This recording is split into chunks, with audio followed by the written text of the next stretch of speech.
Hello, and welcome to Tales of the Temple Tankard. I am Jim, aka Argent Wind, and I am your Dungeon Master for Avress the Shattered World, here on the Temple Tankard Discord server and YouTube channel. Hey, folks, we are moving on from last week. The party, although you will see that you are missing Zatara today. Wish them best of luck on their testing they're doing, and we have an Esk back though, so we're just gonna swap people in and out there. Zatara is still with us, but will be a little less active, um, more in a passive state there for this adventure. So, last time the group had been sealed inside the mausoleum, facing off against a massive undead dragon, a Dracolich, actually. The gold dragon that had mostly skeletal form, although partially animated, had been the dragon that guided the dragonkin people away from the old world after the cataclysm to Drakal in the first place. Although it had been raised by some necromantic powers and still sealed in the chamber, couldn't go anywhere, but it did attack the party along with the six crystal guard, high level clerics, each that could heal each other initially, and then in the later stages, when their radiant form drained away to more necrotic form, they were able to heal the dragon as well. But it was too little, too late, and the party was able to put down the undead dragon and his guard.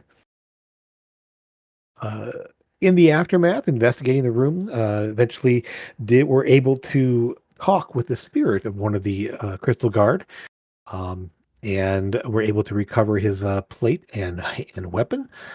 And Thora was given the ability to temporarily, one time only, speak with dead, and could use it on the dragon itself and learned quite a bit of information about it. Also learned that they had learned from earlier that the the crystal dragonkin queen, or had been taken and was missing, and uh, the they learned that the lair to the crystal dragonkin was located down below the mausoleum itself. Sneaking out of the mausoleum, uh, not drawing attention to themselves as they left, went around behind the left side of the mausoleum, found a secret door, and using the crystal guard hammer as the key to open said door, the party descended down further into the depths, into a quiet, very long, narrow. Well, let's just show you what this looks like. Is a rough-hewn passageway, um, descending down into darkness, carved stairs into the stone, uh, descending down into well-made, solid-looking construction there. Although very grim, you'd say very kind of crude in its format there, but still solid and not able to. It's definitely not dwarven. No, No, it's we would have really done more. much better work than Well, this. there's no ornamentation to it at all. It's very functional and very just set up to be a functional passageway down to the depths. I And look at I look at Esk and say, barbaric, very barbaric. Yes, indeed. I mean, as I said, this was not meant to be some grand entrance chamber to somewhere. It is although very worn and very old. You do know, you can tell, Graham, that this was carved out long, long ago, many centuries old by the look of it. Any wear marks of on this carved stairs below have been worn off by foot traffic over centuries. As you descend downward, it is silent. It is dark. There is no light sources in here other than what you have with you in your dark vision, and there is no sound. It is completely silent. There's no dripping of water. There's no rushing of air. There's no sounds of movement. You're literally just hearing nothing besides your own breathing and your own heartbeats. I think And this would be a great time for an inspiring speech, don't you? Sure, in the absolute silence. In the absolute silence. You can do it quietly. Come on, guys, you got this. You start hearing Simon and Garfunkel in the sounds of silence. That's an inspiring speech. I can play my instrument, play my lyre, inspiringly. Okay, so the music sort of echoes through the space there, even quietly. It fills the space there, definitely preventing any stealthy approach to anything below, as it is just echoing off stone in passageways. It is somewhat. You don't hear an echo from it, however, Lucas. I mean, you don't see. There's not really. It's not other than the sound around you. You don't feel like it's traveling far. It's just being absorbed by the stone and rock around. So as you kind of move into the stairway, moving down, it does bend around at one point there and go further down. Grim, it's a couple hundred feet down this stairway as you're moving down there, and you'll see that at the base of the stairs there is you see the glint of metal. As there are, so as you see, as the opening further down there, the stairs sort of stop, and kind of flatten out, and a little ways down there, there are metal bars crisscrossed over the opening. Basically two thick metal bars. Actually, sorry, a total of three metal bars going up and down from the passageway down to the floor and sunk into the floor itself, and then a series of about 5 bars going across, leaving barely maybe a 6-inch gap between the crisscrossing bars in the solid stone. They are literally embedded into the stone. I'll search to see if there's a mechanism to get them to open. You don't see anything. It's not an opening thing. You have to the bars have to recess themselves and slide in and out. It's not an opening kind of thing there. They're literally sunk into the stone. I'll point to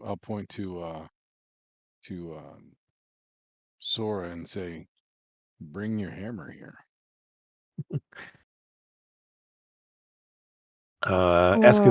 Which hammer? The mall. I mean, can we try and push them back up into the ceiling? I mean, they are solid. They are not moving anywhere. Like you try to move them, they are sunk. It's as if the bars are like coming out of the stone and sunk into the stone on the opposite side. Every one of the bars. Give me a perception check or investigation as you guys are kind of like looking and seeing things in this space. You spot what? That's a whole whopping 12. Yeah. Not a great one, but it's okay. It's still one. Okay. Excellent.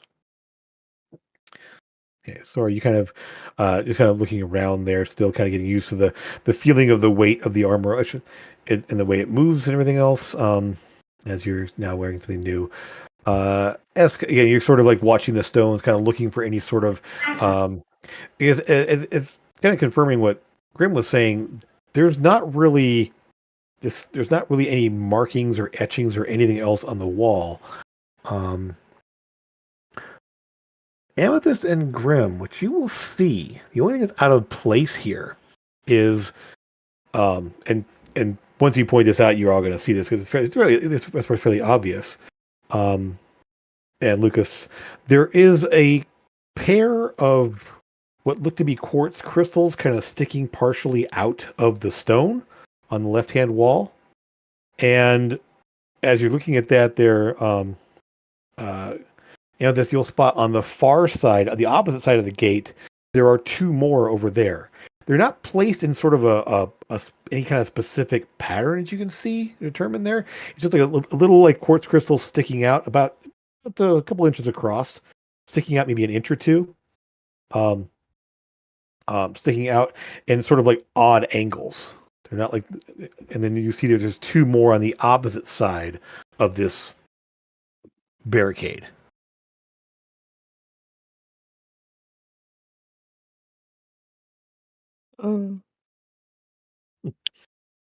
Grim, as you inspect them there on this side, the ones on this side here, they don't seem to be they don't push in or out. They don't twist really. You're just trying to kind of like look around these these crystals here. Again, they're kind of just stuck in odd angles out of the wall there. Only thing really out of One on place. either side. There's two One on this on side, either two on that side. Are they on the? In other words, here's are they right by each other on either side of Yeah, the? I mean they're sort of like one about maybe 3 feet up up on the left side there, another one about 4.5 feet up, kind of on the other side. The other side, one's at like 5 feet, one's down at like 2.5 feet. They're just sort of they're out of place because there aren't any other like crystals stuck in the wall or anywhere else along the way here. You I'm gonna definitely What go- color are the crystals? Hmm? What color are the crystals? they're quartz, so they're clear. They're clear. I'm going to go and look at the 5-foot one. Just go and have a closer look. It's on the opposite side. Oh, Of the other, yeah. There's two on the side, two on the side. There's like 3 and 4 feet, 2 and 5 feet over there. Stick your Oh. heel through. I think me and Greenbar should look at the two on this side. Sure. Yeah. Yeah. Let's see here. Touch them I- both at the same time, maybe. You touch them there. Give me you guys roll high on your perceptions and investigations here. There is a faint tingle of sorts. It's not so much like power coursing through it, but just something there's definitely something to these. Again, they don't twist, they don't move in or out. You're not sure what exactly what they do or what needs to be done, but there's definitely something about these that gives a little bit a faint tingle of energy. Let's just say. What kind of energy? So we're asking them. Detect magic would tell you that. Oh, do I have that prepared for the day? Hold on. I can do it. I've got an item that lets me cast it several times a day. Cool. So I'll do that. Okay. I have dispel magic prepared. Gotcha. I have a So wand of magic detection. okay, perfect. Yes. So as you pull it out there, the wand lights up there, and you're kind of the senses there. There's definitely very faint traces of magic. It's not a powerful thing at all.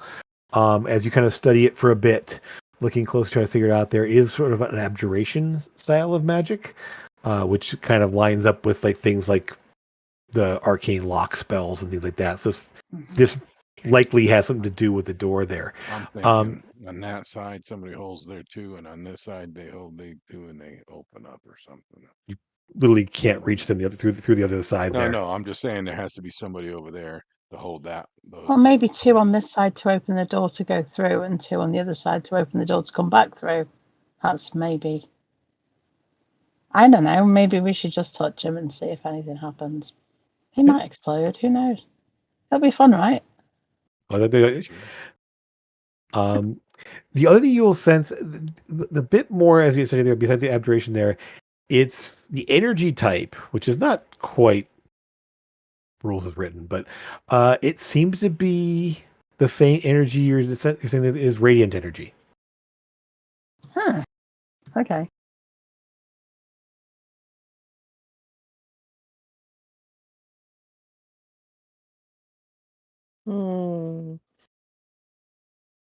What do we do with that? Who's casting? You got anything radiant you can put into it? Maybe you have to cast something on it. I don't know. I'm not a radiant person.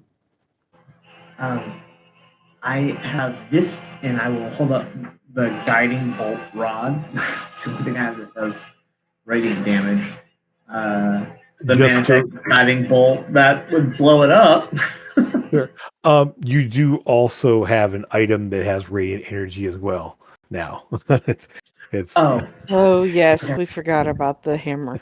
Oh, it's Let the me- hammer. Yes. Well, it's still a mall, so I wasn't I mean, unless he had it Yeah. over the night. So that's what I was saying. Bring the Yeah. hammer or the maul over, and it might actually open the gate. Do I have that yet? No. I'm gonna put it on your sheet. There's 1 second. Let me Oh, finish. okay. Yeah. Have you got So an I achievement will- slot free?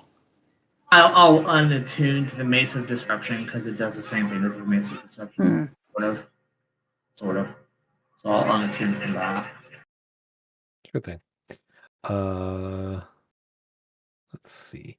Let Okay. me finish this up real quick. I just need to modify one thing. Where is it at? There it is. Edit that. The 8. Done. Okay, save. Now, Esk, you should be able to go to your inventory and add the Crystal Guard Warhammer. Should be there now.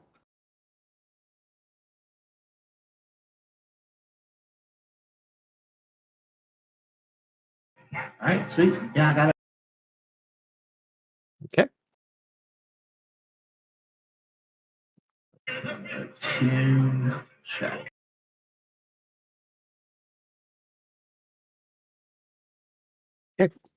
Um, Yep. So you touch the Warhammer to it there. A little flare of radiant energy will force into the crystal. Whichever one you're hitting there. There's a 3 foot and a 4 foot one. Touch there. It lights up and then fades very quickly. Hmm. You got to do them both at the same time. I'm thinking. Yeah, I'll try that. I'll try to do them both. So you pop. Yeah. They both light up as you touch the radiant energy kind of surges from the hammer there. They both light up, and then nothing happens, and then fades. I'll try doing it the opposite of Sure. the way I did it. Yep. Same thing. They both light up there. Nothing seems to happen beyond them lighting up there. When he There's does definitely it, a reaction. I'm gonna move. I'm gonna try to see if I can lift or move the gates. Is it like when they light up? Does it unlock where I can move the bars? Nope. It's still very solid in place there. Like I said, both crystals do light up, though. I mean, but there seems to be something missing. So I maybe will I go just try touch doing the separate. other one, the other crystal as he is touching Oh. the hammer. They're on the opposite side of the bars. Oh, You I can't. thought they went through. There's Never two. mind. There's two this way, and there's two on the opposite side. If you try to reach through the bars, it's a 6 inch gap. You can there. You can't quite reach them. I meant like the ones that we're on the side of. I was going to touch one as he touches the other. Okay. Armor and hammer. Oh, okay. Nothing seems to be different there. No. Okay. No. Can I squeeze through the bars? They're about 6 inches. Okay. Like, yeah, it's I'm small, but I ain't that small. yeah, not quite that small. You can fit your arms in there, and being as sore as a plate mail and can't quite, and it's not very big there. You get your arm a little further through there and almost touch the crystals, but they're just out of reach. Give me a perception check while you're doing that, though. Just lay down. Okay, you will notice, Radiant energy.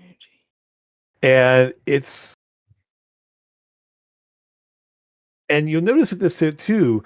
There's a patch of discoloration on the wall around the crystals.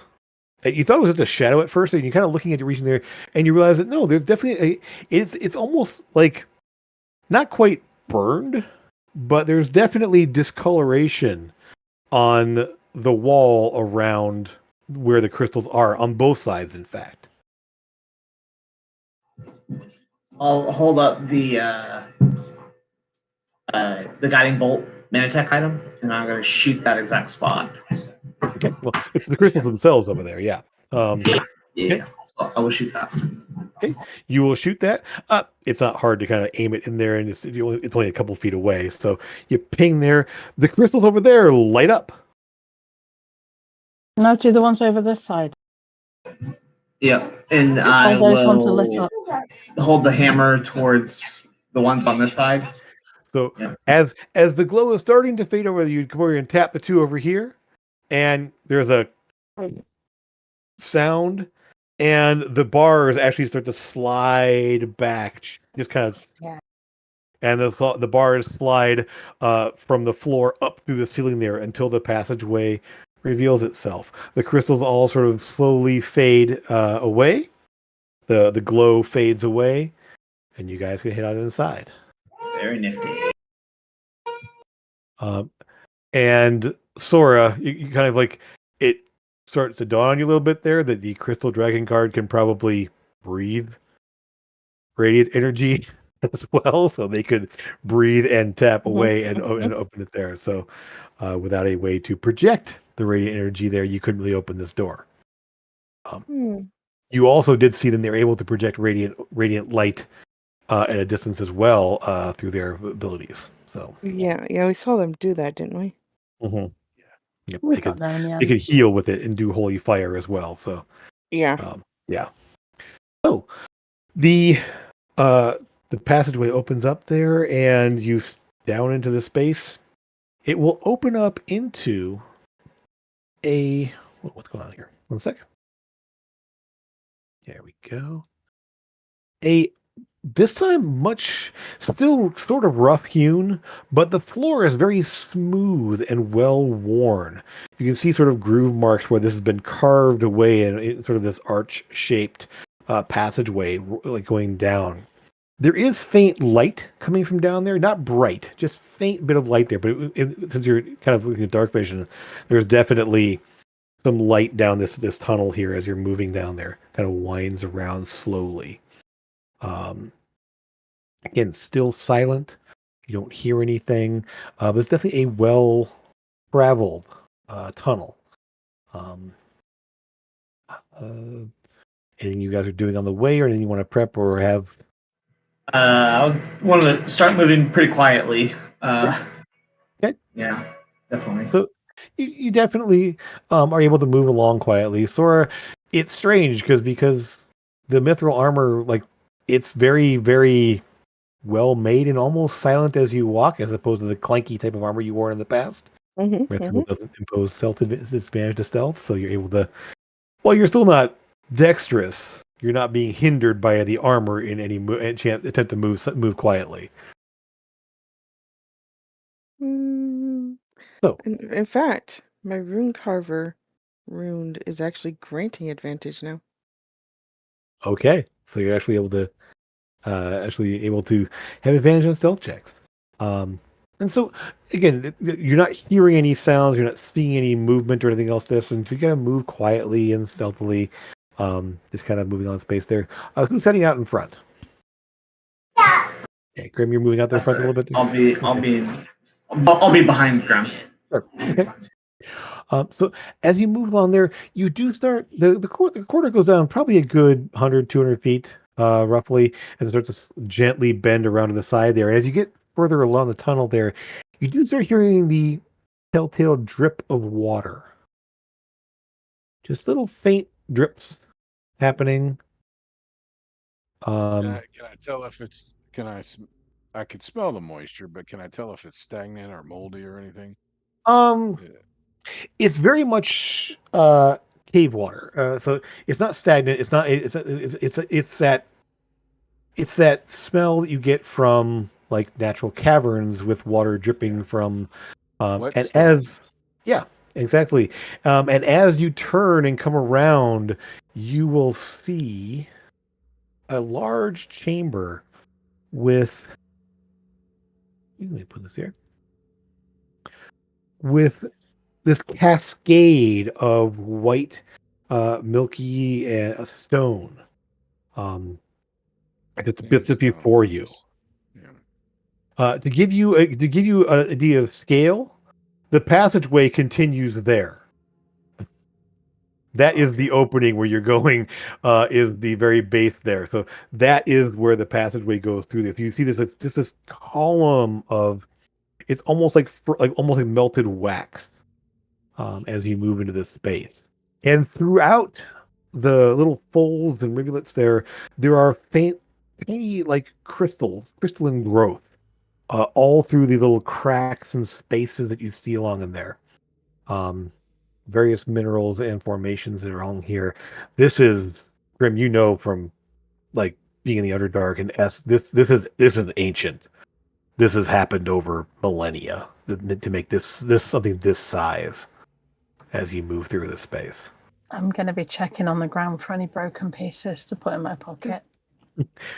You don't see really any broken pieces. Again, Maybe some loose parts. I mean, you reach out and snap something off there. Ooh, terrible. Maybe, yeah, a little bit. As you some broken pieces. Stomp on the ground, get her some broken pieces. The floor of this again is very, very smooth as it's been the whole floor has been shaped and spaced there.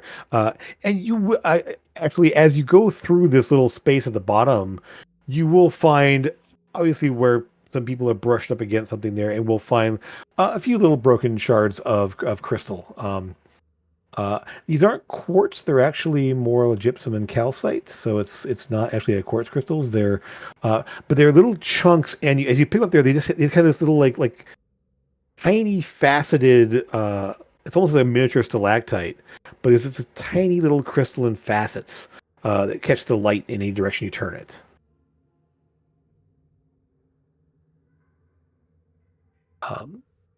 So the whole space, moving into the space here, obviously it is again well traveled. The floor is worn smooth from the passage of people walking through here, but there's almost no disturbance off of the path in this space.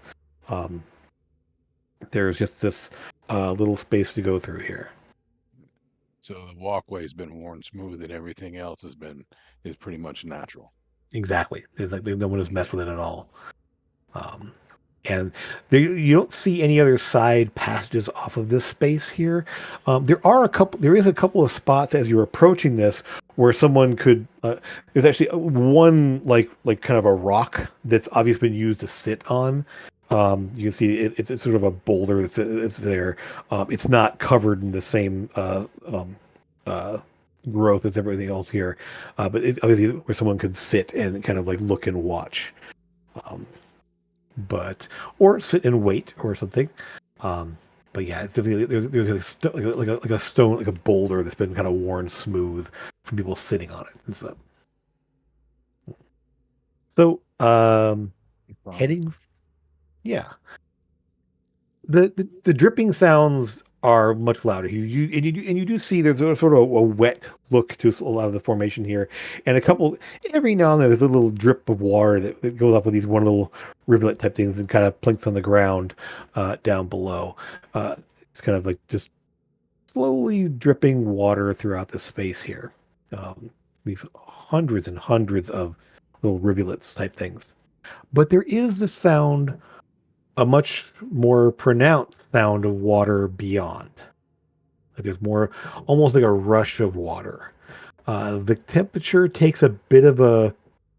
It's been fairly moderate as you've been underground this whole time here, but there's actually a little bit more, like as you kind of move into that space at the base of this this curtain here. There's definitely a little more moisture in the air, and it's a little bit cooler as you move into that space.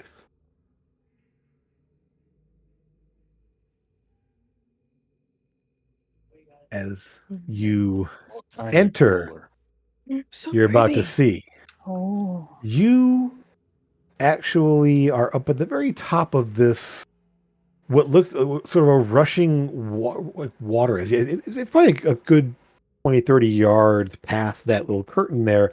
It opens up to this massive chamber, and a rush of water cascades down to a river down below. There is a path that sort of like switchbacks down, and this goes down hundreds of feet. We're at the top, is what you're You're saying. at the very top. At the Yep. top. And in fact, as you move into the space there is this glowing white crystalline like something hanging in the ceiling there. It's hard to see because it's very strong glow. And it gives this whole like silvery like light over this whole space there. And the water, crystal clear, just gleams as it pours down into the base at the base there. Is that person actually here? Yes. Oh. You see someone standing there, and the second you guys come into view, they go scurrying off to the side. Just scurrying out of view. Humanoid? Yes. Looks humanoid. Mm-hmm. Don't like the word scurry, though. It sort of like kind of ducks down and moves out of the way. It's hard to say because distance-wise here, it's really hard to pick out like the size and it's definitely humanoid moving on 2 feet. But how big it is and more details, you basically see it for a second or two and then it ducks out of the way. Mm-hmm. Does Satora happen to get the feeling of the void end Void? down here? Yeah.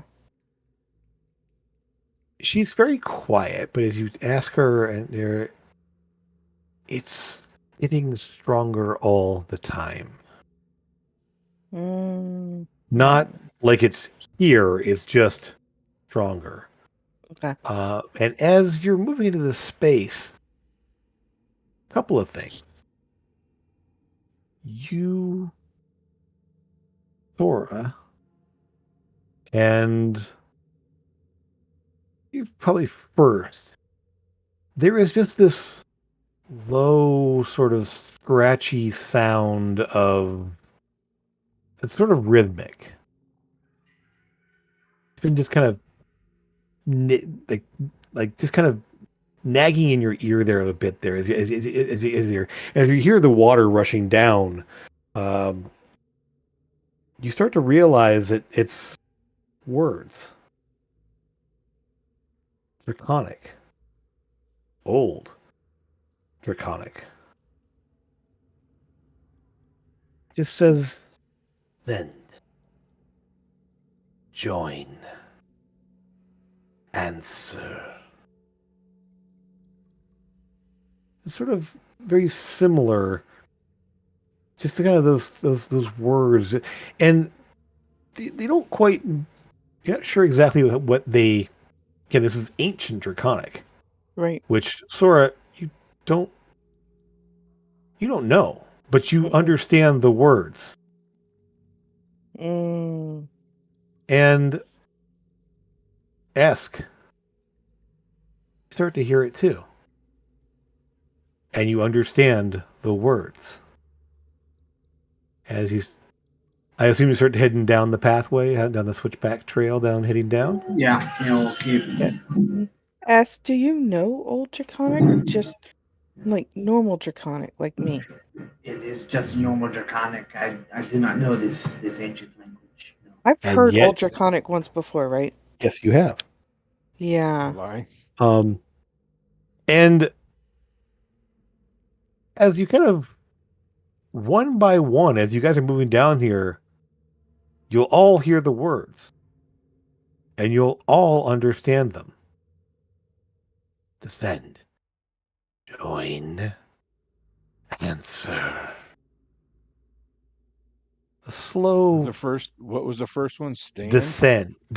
Oh, Descend. Descend, join, and serve. Answer. And answer is like you realize the context of it seems to be answer the call. Like it's like the idea of answering something. And you all understand the words. If you didn't speak Draconic before, you do now. That's weird. And you understand ancient Draconic as well. And then it dawns on you. Guide was speaking in ancient Draconic, and you all understood him when he was speaking. And you now all have that. Thora, a little bit something that's odd as well. Any speech impediment you had before with certain letters and phrasing of things is gone. You can talk normally without any difficulty of pronouncing things that normally would be a problem for dragonkin.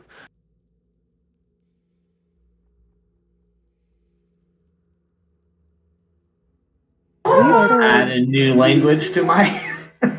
Essentially, if you didn't have Draconic, you all have it now. I did make sure you all had Draconic on there. You could actually, if you want to, specify Ancient Draconic because it's basically, it's old Draconic. You speak the language of dragons at this point. Beyond when we met up with that red dragon, he was speaking Ancient Draconic. No, first. he taught Common. Yeah, he did initially, and you sort of understood it. The words were kind of weird, and the phrasing was odd, and then he switched to Common for you. He did, yes. Yeah, but yeah, that's the first time you really heard it, as far as you're aware of. Mm-hmm. Yeah, Kixarova was he was a brass. Brass gave me a red pouch, but he was brass. Okay. Because brass is also tuned to fire. See, that's where I was getting it mixed up. Yeah. Okay. Yeah. Yeah. For metallic, both brass and gold are tuned to fire. It's kind of weird that way. They have no poison dragon on the metallic side, but two different fire ones. But it's odd because again, you're hearing these words and you realize that you're understanding them, even though it's a language you didn't normally speak. Or a version of it you didn't normally speak if you already knew Draconic, but they are very clear to you. And I'll just say, Lucas, the sound of the voice is very similar to ones you've heard in the past. It's that same scratchy, like metal on stone scraping sound, that sound of the voice there. It's join. Before would always tell you consume, devour, but now it's a bit different phrasing. So are we feeling pulled to go down there? Necessarily, it's just the only path available to you right now is the way down. Yes, but like, are we feeling this like pull that we have to go down there? There's not really a compulsion, no. Okay. It's sort of you definitely, it's more of a request rather than a command, let's just say. It's just maybe an invitation, but it's not a compulsion.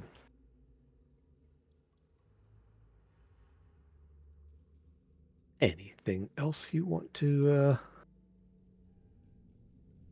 check on or look into on the way down here? Show the different items to ask and ask him which one he wanted to get as the boon. Oh, yes. So you missed that part. Yes. So, essentially, make sure we have that there. We'll figure out which one you took because you would have had this already. You can take a tooth and get +2 to all melee damage permanently. You can take a claw, get advantage on strength saving throws. A bit of wing and get advantage on dexterity saving throws. A bit of bone to get advantage on fortitude on constitution saving throws, and a scale to get permanent fire resistance. Oh shoot! You don't require attunement; you'll just have it. How do I put up my sheet gem to give myself the boon? You can just put it on, just write it in somewhere, but just be an item for it. There's no actual item. Oh. You can go into your defenses and just say like you are resistant to fire. Yeah, add a resistance that way, just manually. If you took a scale. Yeah, I think I will do the resistance to fire. Okay. So scales were very popular. So yes. Or actually no. I'm not going to do that. I'm going to go ahead and do the +2 to damage because sure, eventually I'll have resistance to fire. I can't do the defenses with the con save thing, can I? I don't know. Yes, you essentially. I believe. Just remember when you roll saving throws for con, you have advantage on them. That involves remembering, Jim. That's why I was asking how to put it on my sheet. I will try to put something on this sheet, put something together for you, a custom item. So you can definitely write. You can make a custom item and just say you got it, and then I'll figure out a way to make that on your sheet permanently. Because Okay. yes. So so you're about again halfway down, and you'll see as you do the base there, there is sort of a little river, mostly a river or a small stream, kind of heading off from the base there, and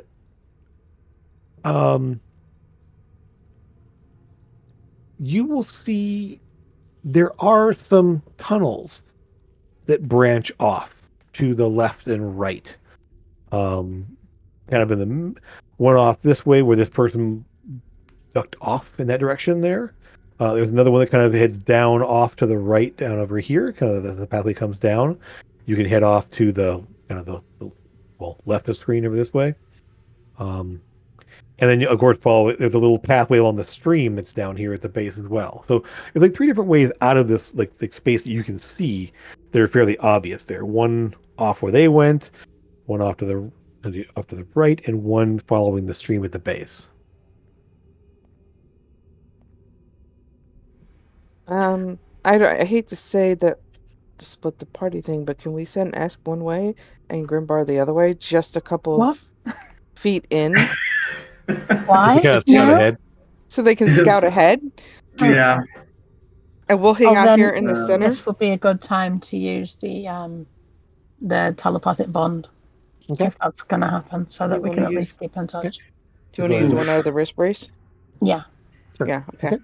The telepathic bond goes active, and you guys can all speak telepathically now. Who wants to go which way? I will continue down the base. Okay. Yep. Grim, how about you? Take the one off that comes off to this side. Okay. Did you say it's one that comes off this side? It's right about here. It kind of winds around and goes off this way. So it goes off kind of behind the slide right there and goes off to your right as you come down there. We don't see your pings, Jim. So nobody is going. Oh, sorry. Nobody's going the way right about that here. The person move. Right about there, and down here. Yes. Nobody's going to do what, Amethyst? I was just worried that someone was going to go the way that we just saw the creature scurry down. I think we're just going to keep that way. You, me, and Lucas will probably just keep an eye on that, make sure nothing comes out of that way, and then because we have telepathic bond, we can call them to come back. Yeah. Okay. So, Grim, as you sort of, you can still check as you move along the base over here, heading out this way. See down and to the right. Let's see. Ooh, natural 20. Excellent. I believe you do have advantage from your boots, right? Yeah. So, and Grim 24. Okay, easily enough there. You guys move out just very, very quietly. Esk, we'll come back to what you see in a moment here. But Grim, you will see a passageway that you move quietly along the space, and what's odd is about maybe 10, 15 feet down that passageway, there is a massive boulder just filling the space. Just wedged right in there. It is just you don't see a way around it. It's like this. And what's weird about it is it shouldn't be there. Like, it's not a natural. It is a giant rock that is wedged into space there. That's not like why this is here. You're not sure. It's almost like someone took a stone and like shoved it into space there. I'm gonna touch it. Is it there? Stone. Yep. Totally stone. I'm looking at the top. There's no way I could crawl up and around it. Give me a history check.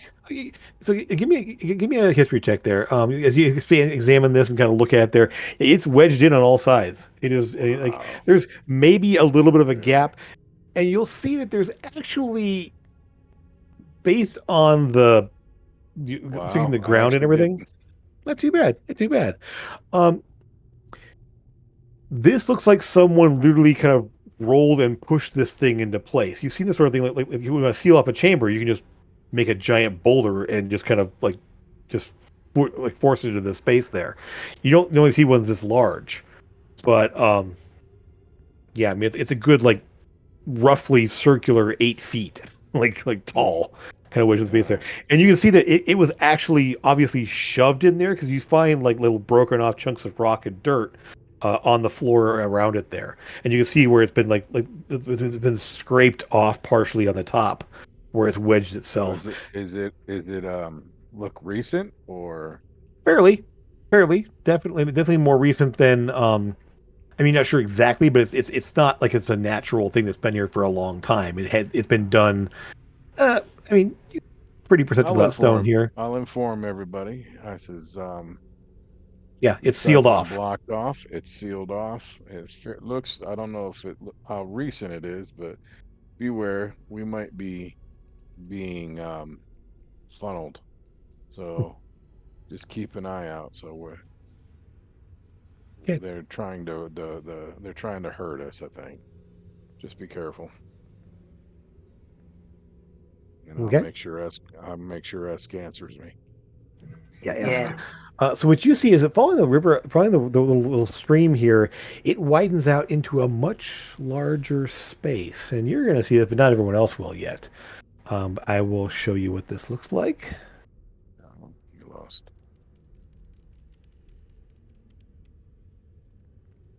So you will And see. I'm gonna start heading back to Amethyst and Sora because I can't go that way. Correct. Correct. There's no way to move on that space there. As you approach there, they're all kind of standing up here, like looking off the direction that this person moved off in. But as you come down here, there's actually a walkway with railings and stuff there over this large, probably 50, 60 feet across open space with water. And looking down in the water, you see lots of fish and lots of like little. You can kind of see little crustacean-like things, mostly white in color.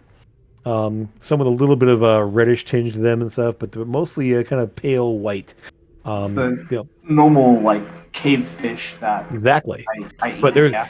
there's a lot in here. Like there's quite a bit in here. And again, all this and these are about roughly 8 feet, 6 to 8 feet tall. These little dripping down things here, and there's just kind of a faint dripping all over this room. The water is moving slightly as this is actually kind of a little stream moving in this direction here, so it's not still. There's actually little ripples in the water there as the water is moving along the space here. But the pathway just goes up and around to the right.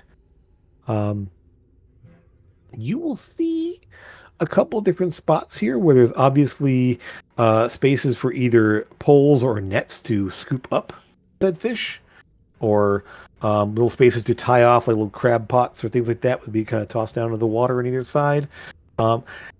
You realize it's hard to tell how deep the water is because it's so clear you can just see the bottom, but it looks pretty deep. Can I get a sense of how long those like crabbing baskets and They're not wet. used? They're not wet. They're not. It's more places to tie them off or little things to hook them in there. There's no actually. There's very little spaces. Only like one. You'll find like one pole set off the side there, but the line is dry. There's no bait around it or anything else like that. It's been it hasn't been used recently. We'll just say. Okay. I'll rely all of that and then keep going forwards a little bit. All right. As you sort of approach, heading off in that direction there, the air in this field smells very clean and very bit of wouldn't say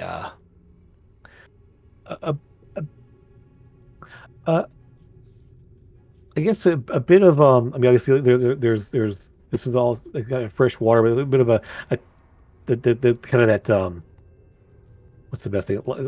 You ever smell like limestone or anything else that it's sort of that soapy like lye kind of Earth, like yeah, very earthy. yeah. definitely pretty rich in this area here. You don't smell anything else really. It smells clean for the underground clean space. You don't see anything corrupted or foul or anything else like that. Seems to be fairly well intact. So as you kind of start moving in that direction, what are the rest of you doing?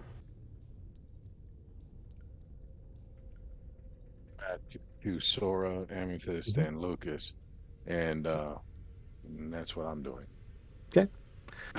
I'm just like gazing all around and admiring the cave and speaking to Elia and telling her how pretty it is. Sure. So, yeah, so you kind of, let me think here. Amethyst loves crystals and she's never been anywhere like this before. No, this is definitely new to you. This is all very much very different look for things you've seen before. So you kind of just gazing around, looking up in there. Okay. Oh, which way do you want to head Yep. toward Esk was, or you want to head down where the other guy ran off? We have there's two pathways ahead of you. The other one's blocked off, according to Grim. I'm staying very close to Sora right now. Well, in that case, where's Sora going? I think So- we should head toward Esk then. Okay. Obviously, if it's a blocked path, we shouldn't go that way. And we didn't see anybody coming out of the hole while they were investigating, right? Nope, it was Yeah. no sign of anything over there. Let's Okay. go toward Esk. Okay. So, Esk, the group of you end up in this chamber here. Again, this freshwater looking, very clean looking water with fish and shrimp and stuff down in the space there. Some of the fish are fairly large. You realize looking down there, trying to get a sense of how deep it is. They're probably a good, at least 10, 20 feet deep, if not more. It's hard to tell because it's the light. Any light you shine down into there, if you have any light there or anything else, just you see the bottom, like you can see all the way down into the depths there, and it's totally clear. Yeah, I don't have any light on me at all. Okay. Yeah. In that case, then yeah, you wouldn't see obviously color so much, but it's just it's very clear water there, and you can definitely see that there are fish moving through it there. That look like very pale. Okay. So as you get down around, kind of around that bend,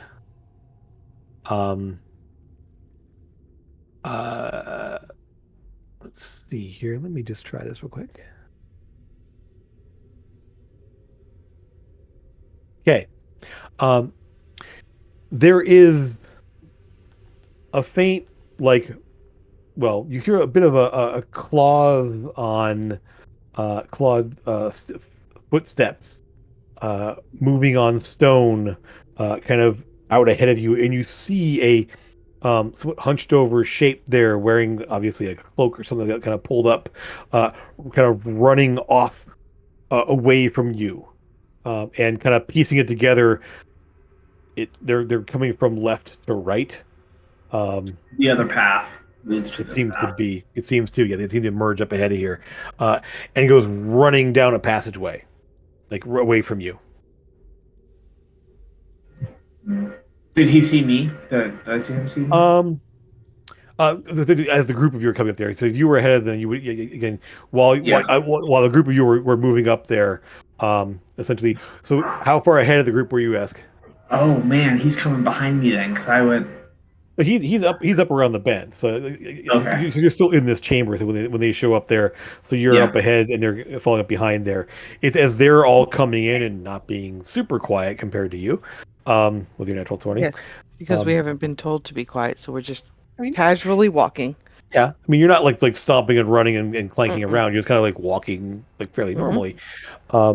Ask, you're probably about maybe 10, 15 feet away from him when he kind of darts out and then like runs down the passageway ahead of you. Tackling? Sure, go ahead. Yeah. You go to jump on him. Give me an attack roll.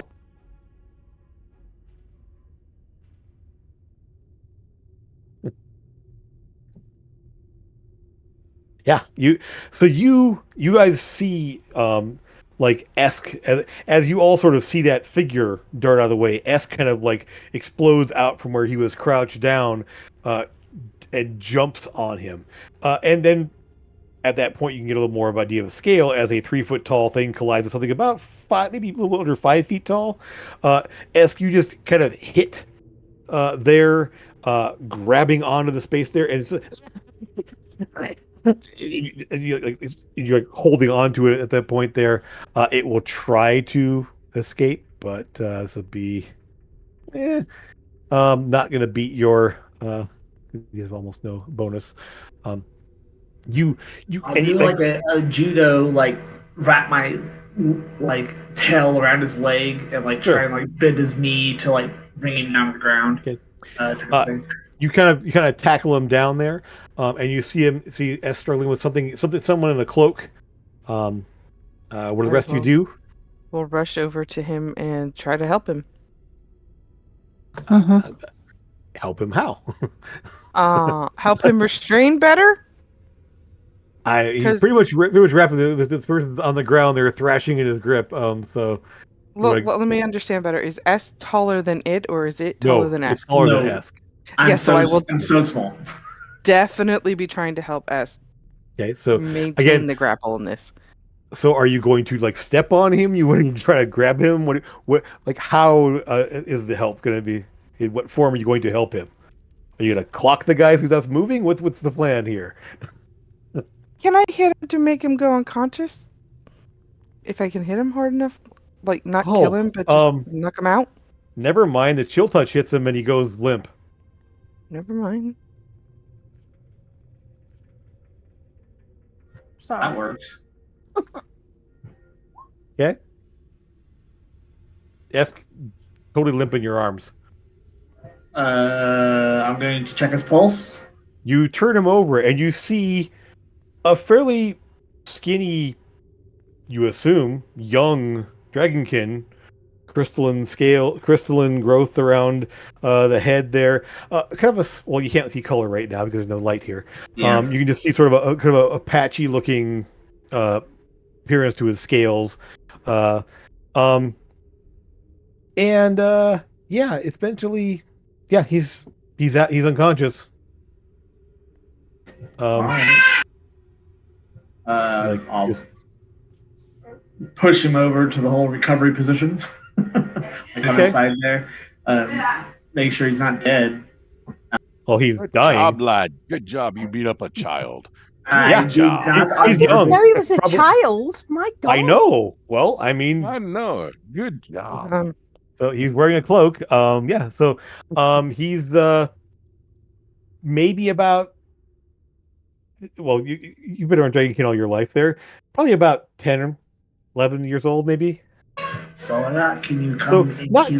not far off from his full height, but yeah. I'll give him a point of lay on hands. See, his eyes will kind of flutter, and his body will relax, and he's not in any danger at this point here. But yeah, and is anyone going to use any light source at this point? You all rely on dark vision right now. I'll get my lantern out. The bullseye lantern with the everburning torch inside. No problem.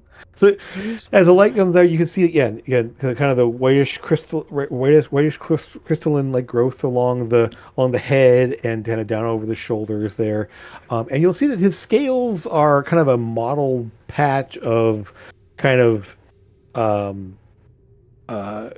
gray and orangish color, almost like a and not like it's anything wrong. It's just sort of that's the pattern of his scales. There's a bit of an orange patch of his scales there down along one jaw and down over his chest a little bit. Wearing good. The crystal is quartz. You said. Yep. Or Crystalline. Yeah. He's actually coming out as white crystalline, quartz crystal. He's not coming out amber or anything else. Nope. Yeah, the crystal, the little crystal shards there, very similar to the crystal guard that you ran into there. They had like white crystals like white quartz crystals almost, in sort of a crown almost, like looking at kind of a down over their shoulders and everything else. Very similar to that, but sort of like little nubs of crystals at this point there. They're not very large or pronounced or anything else. Yeah, the scales are kind of this mottled orange kind of pattern to it there. And you realize that like some versions of quartz and chert and stuff like that actually have that sort of coloration. I'm going to speak to him in Draconic, kneel down to him, and I'm going to tell him to relax. We're not going to hurt him, and I'm going to actually take my big old fat dwarven thumb, and flip up his eyelid and look at his eyes, make sure they're not going like black on us or anything. I mean, you kind of like touch it. And I'm going to be talking to him. I'm not going to be threatening him, doing. Yeah, he's like this. What are you? Who are you? What are you doing here? You're not supposed to be here. And this question that what are you is kind of the since you as he kind of looking at you, kind of like wide-eyed at you, he glances kind of wildly at the rest of you there. The only ones he doesn't seem alarmed by their appearance is Esk and Sora, though yeah, the dwarf, the elf, the half elf, the elven folk and the tabaxi is just like, what are you? What? And he's not trying to like run because he has nowhere to go. He's like wide-eyed and just looking fearful.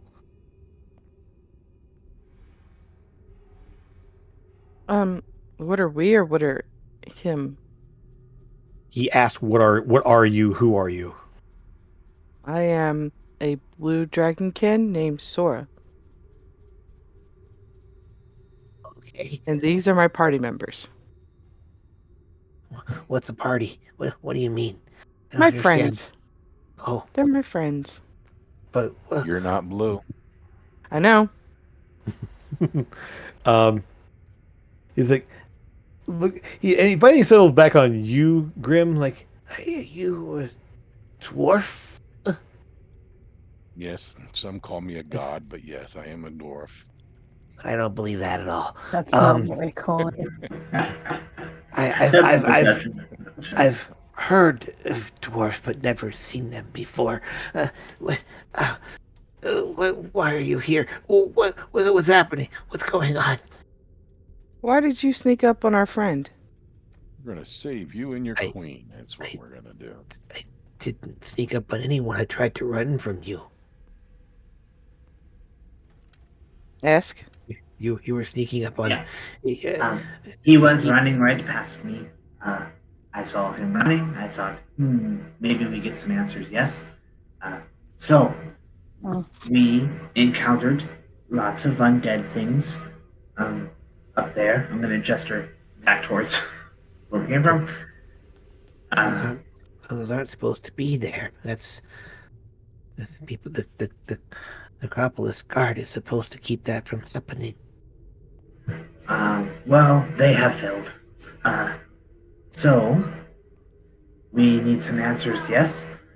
What about the Crystal Guard? They're a little preoccupied right now. Okay. So there's nobody left but me. Okay. You're alone? Mostly, yes. Mostly. Where's the queen? Where's your queen? The mother was taken. She's some things came out of the tunnels, the sealed tunnels. They broke through and came in and attacked everyone. Took her and the hatchlings. They're gone. Now they're all gone. They attacked them. Which way did they go? Down into the tunnels again. Sealed off now. I hid. I hid so they wouldn't kill me and take me too. So he's they're gone, and I'm here alone. When you They say took- gone and they were taken, were they taken or were they killed? Yes? So some were Both? taken and some were killed. Well, they didn't leave anyone behind. So I saw people taken down. I assumed they were killed. But then they took them all away. We can There's take him no- somewhere, can't we, to safety? No one You left. have to Yes. show us where they were taken, which way they were We taken. we And do who, need to. who is they? There were... He's coming with us either way, guys. Well, I think we should come back for him. I don't think coming with us is the best idea.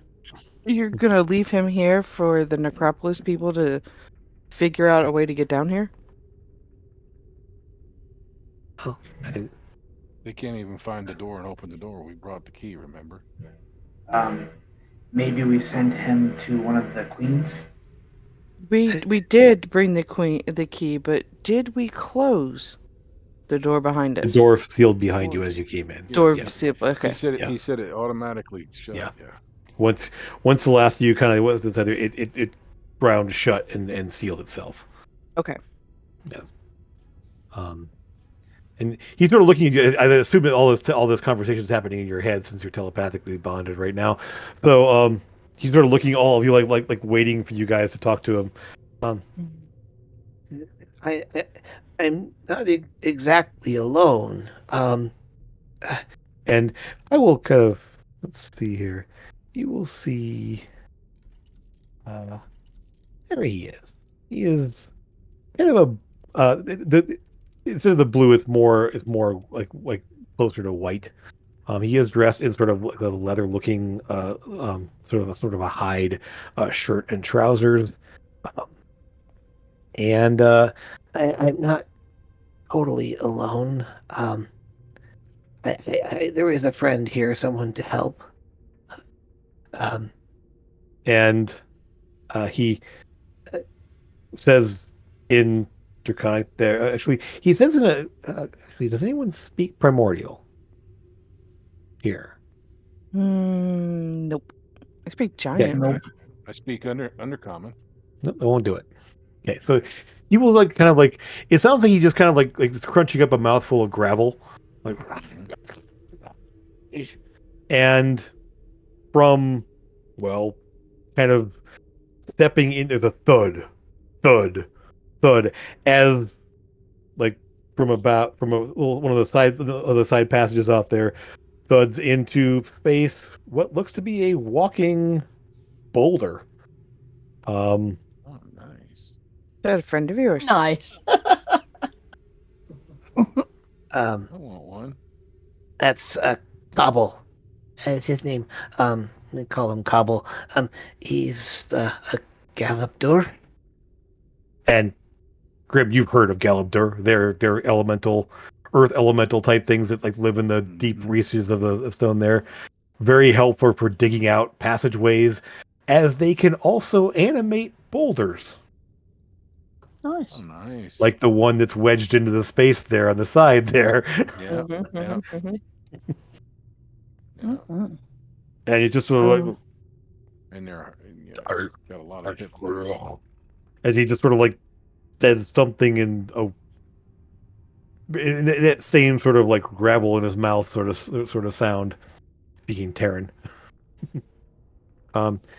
He can keep safe. He can make sure the passageways are sealed and essentially he helped me hide away when the attacks were happening. My name's Jasper, by the way. And he kind of like scratches at the orangish patches of his scales, as Jasper is a form of quartz. It is. Reddish orange. Nice to meet you, Jasper. I'm sorry I attacked you. I thought you were attacking my friend. I didn't know what that was. I'm That sorry. was very strange. Very fun. It's okay. I assume I'm. And he sort of like shivers a little bit in the cloak there as the necrotic damage he got hit with sort of Yeah. children of the bone slightly, but Amethyst feels terrible. Very, very much so. It's, I didn't realise he was a child. I didn't realise who he was or what he was. I just thought he was attacking us. well, Ask attacked him. On herself. Yeah, I actually attacked him. Could you He was take us? he was trying to run away from you guys when he Okay. got tackled. Could you possibly take us to where they were taken? Cobble sealed the spaces they used, but I can show you. Yes. Yes. In the past the farm. I can go that way. Right. And so he will sort of get up there, kind of like pulling his cloak a little closer around him in there, and he says something to Cobble again, and they start walking down a passageway. And you'll see a couple of passageways along here. You're going to see like what looks to be off to one side there. Glancing in there, opens up into what looks to be like almost like a dining chamber or some like little stone tables set up there in other places. You'll see another passageway setting off to where there seems to be like bunks and stuff set up there. There's no doorways. There's nothing in here to kind of separate one space from another. But as you move along, kind of following a little stream, a little bit more of the stream there, you will emerge into a another sort of large chamber. Oops, wrong one here. There it is. And the ground is just covered in a very thin layer of water, and there are these crystals growing up out of it, throughout this whole space there. And it's probably a good like 30, 40 feet, kind of there. And it's just sort of this, just there's a bit of almost a low mist kind of among the crystals and everything else. And where the crystals, there's a bit of a fungus-like smell, mushroom-like smell to the space as well. And you'll see that at the base of the crystals, as you look up close in there, there are what looks to be like clumps of mushrooms, looks to be like some plant material, bones, all kind of like in the ground around these crystals. Ask Grim, you've never seen anything like this. No. This looks very, very odd to you. Does it look like they formed from like where bodies have been? I mean, where stuff has been. Not necessarily bodies. Okay. It's like fish bones and Fish bones. shrimp shells and stuff like that. Not, yeah. Right. When you said bones, I thought you meant people bones. No, I meant like I meant to say like fish bones and other like there's like mushrooms and stuff there, and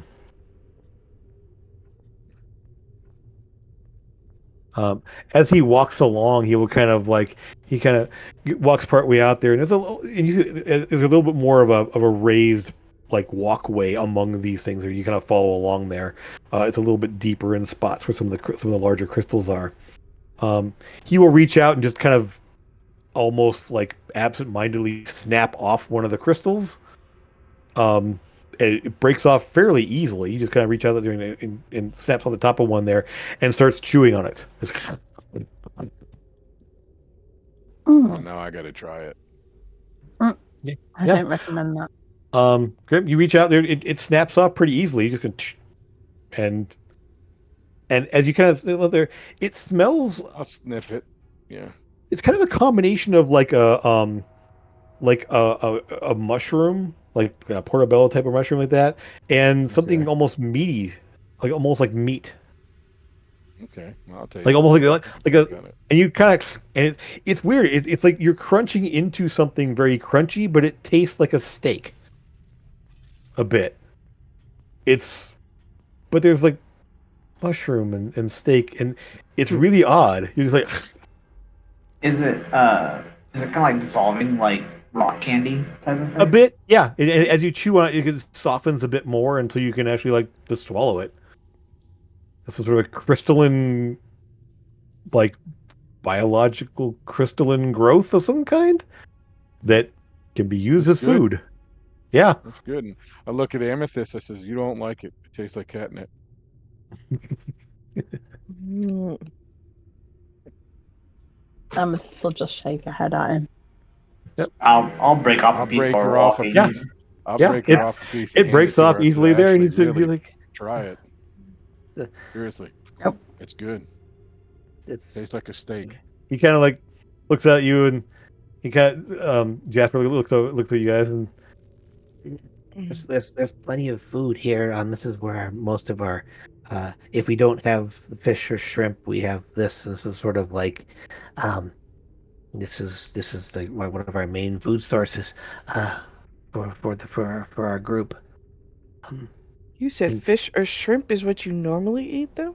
Well, the lake where I saw you guys and where that one Where you points and got tackled me. viciously attacked by Yeah, we can fish out of there, and then usually these we put the all of the waste from the fish, the bones and the shells and stuff and scales, and we put them here, and these crystals grow, and they're kind of like a it's and he's searching for the word because he's never actually seen a plant before.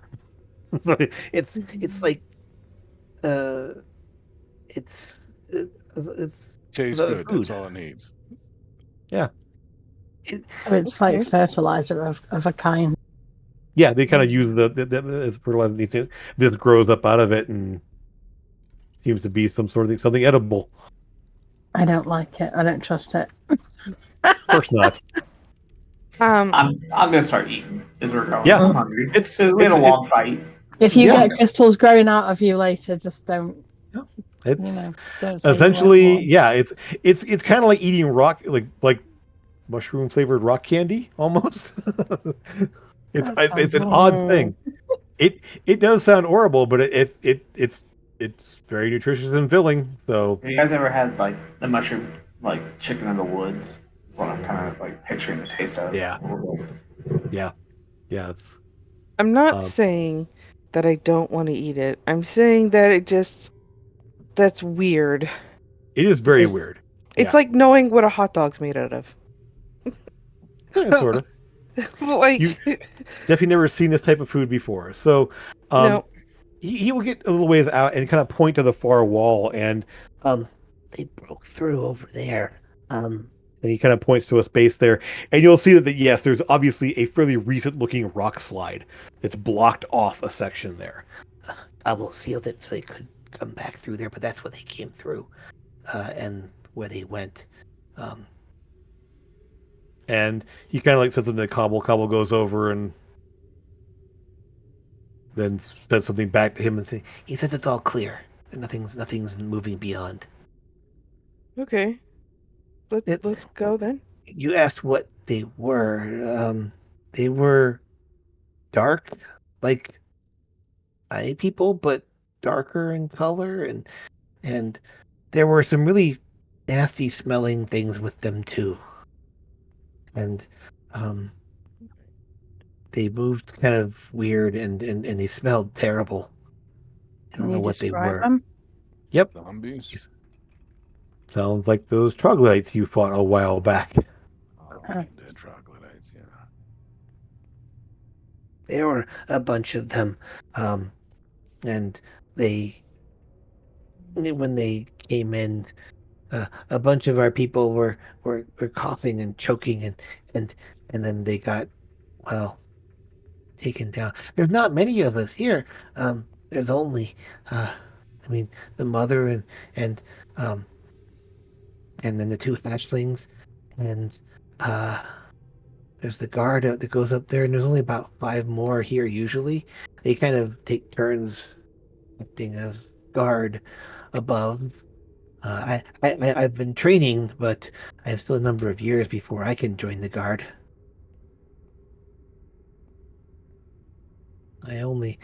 The hatchlings You guys are young. Do you have a main city, or is it just a few of you?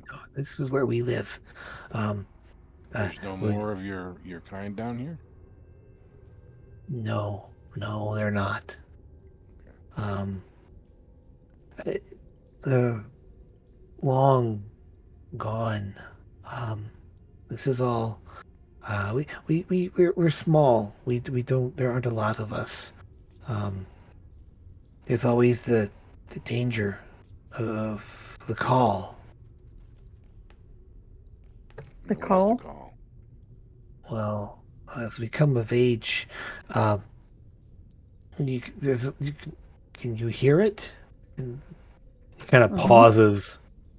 Well, sometimes, as we get older, and as we get of a certain age, can hear the call, and if we can't resist it, we don't survive. Yeah, where it says descend and serve. Yes.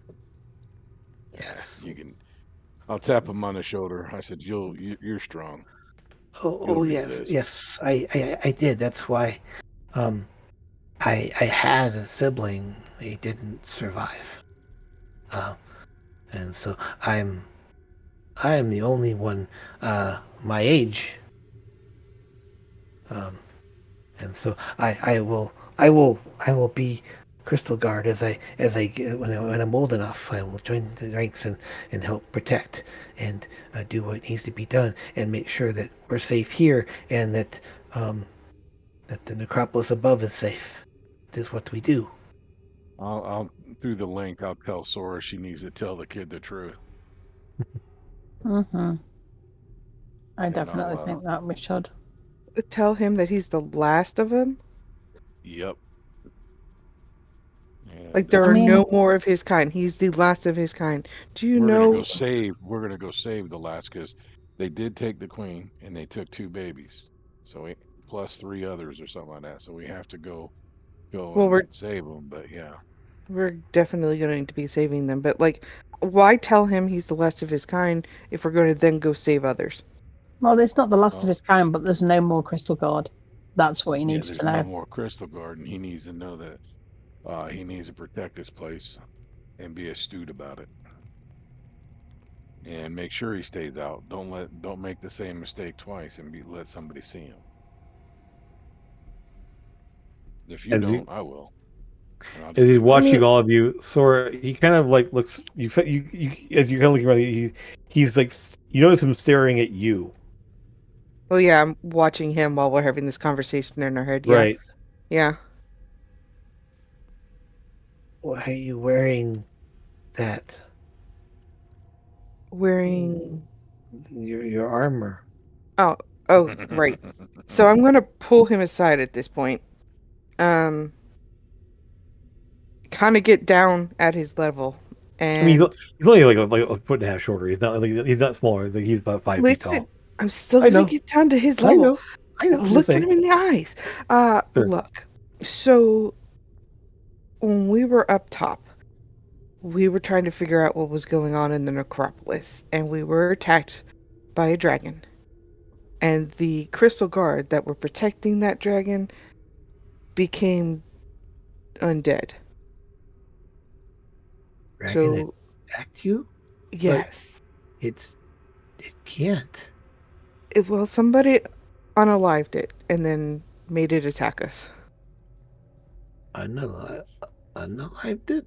See, it was already dead, and then they brought it back, and then we made it dead again. Oh.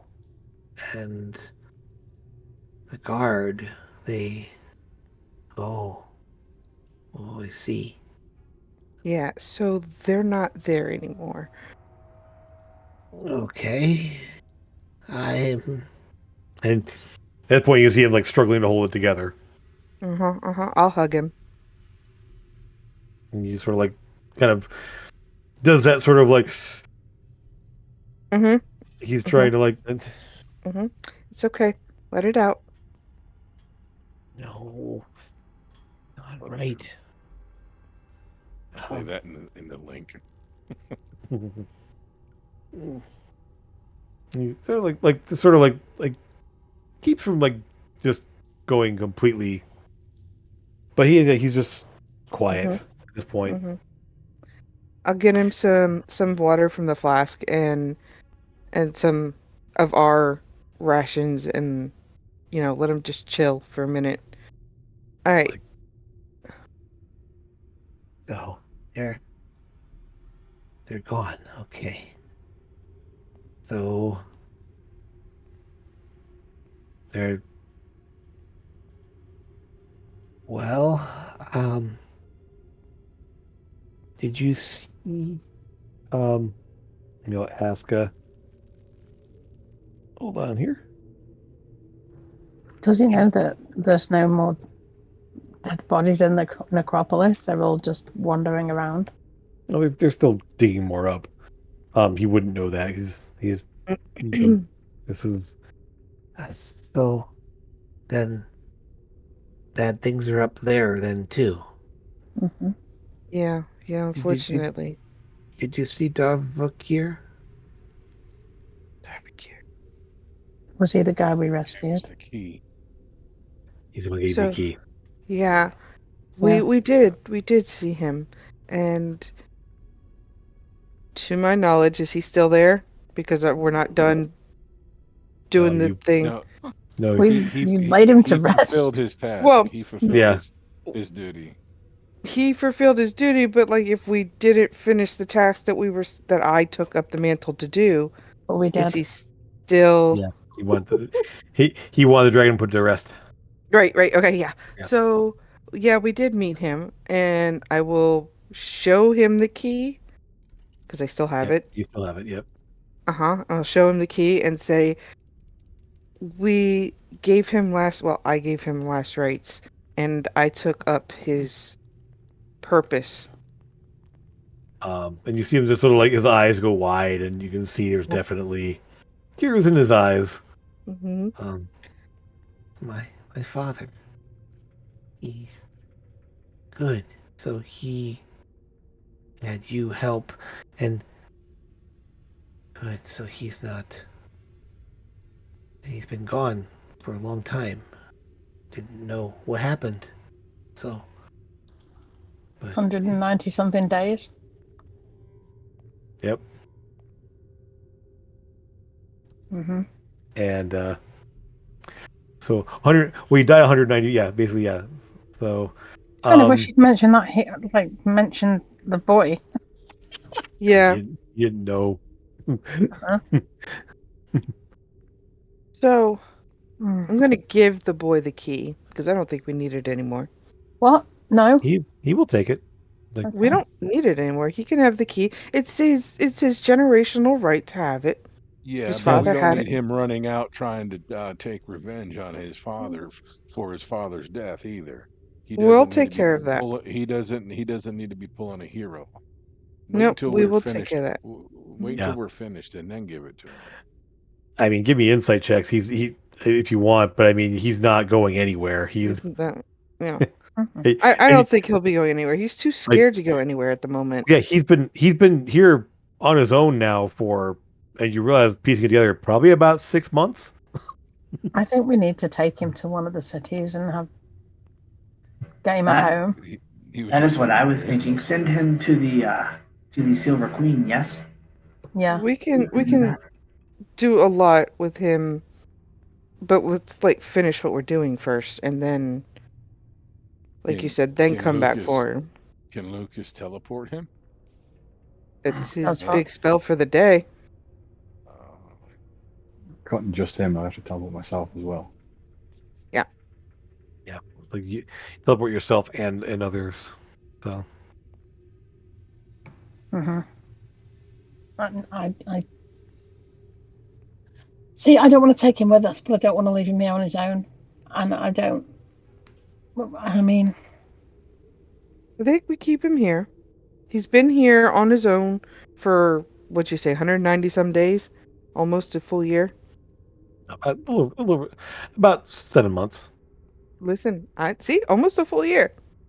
That's Sure. okay. 7 out of 12 was more than half. Yeah, Mm. more than half a year.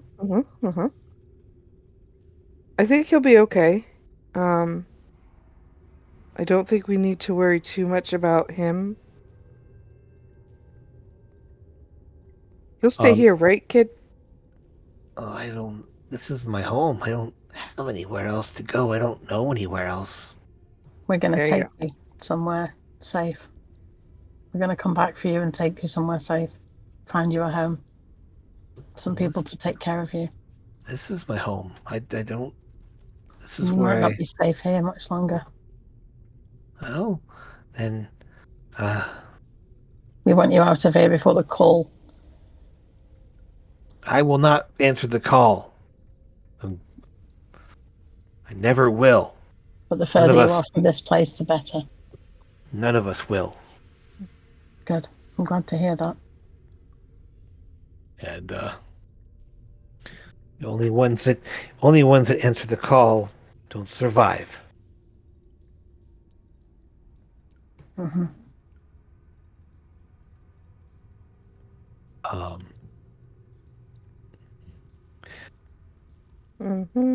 I think. So which way did they go? He kind of points to that landslide-looking space over on the far side of the room here. So are you going to be? Can your friend make a hole big enough for us to get through? Oh, of course. Yes, that's what he does. He can open and close passages and keep things from moving through. And now that he knows where he came through, that he can seal it. Good. Are you going that way? Can he? Yeah. Eventually, we're going to make sure that you're safe before we go anywhere else. But then, yes. I'm safe.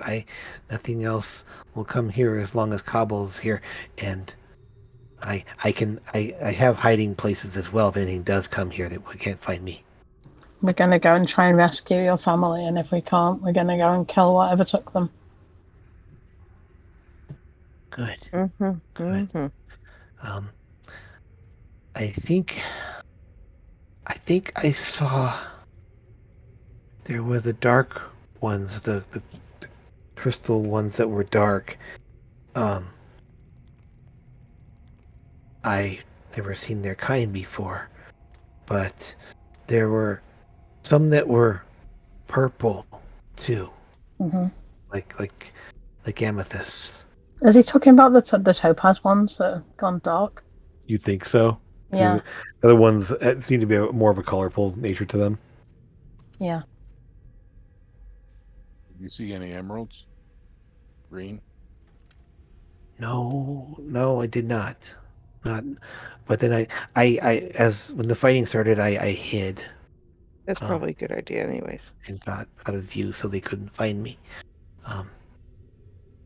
It was yes, there were dozens of those shambling ones, the smelly ones, and then there were a few of those dark yellowish ones, and then some purple ones. I think I saw maybe two.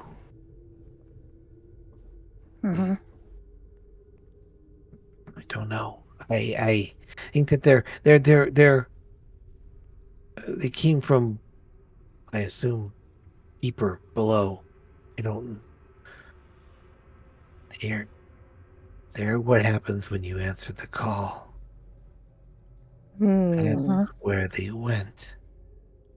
We always had stories of other gemstones, other gem kind like us, but they've been gone so long, and the stories were they were lost.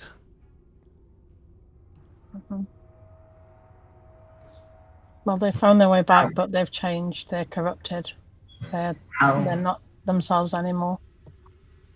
How long has the voice been calling for? Always. Always. We all talk. We all hear it all the time. Just those we all can resist. We don't answer it. How long has it been going on? Decades? Always. Okay. So it's not like the Sora thing. No, this is My stories, as long as we've been here, as far as the stories go, it's always been here.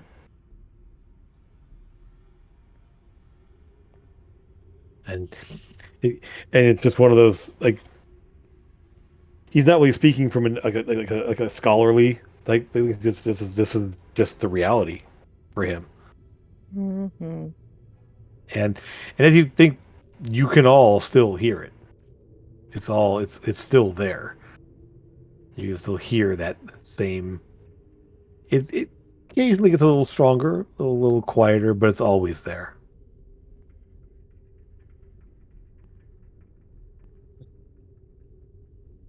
Okay. So in the mind link, I don't know how much more time we have. Oh, it's in over our an hour. Yeah. Okay, in our mind link, I'm thinking. So what are we gonna do? Are we gonna leave him here? Let him defend Yes. himself? He's got the Yes. golem guy here to help him. Yes, he And will be go. fine. Okay, I concur. And I don't think. I'm gonna ask the kid. I'm gonna say, I says, if we go through, he can shut up behind us, but can he know when we're coming back through? Is there a way for us to be able to know how to get back through?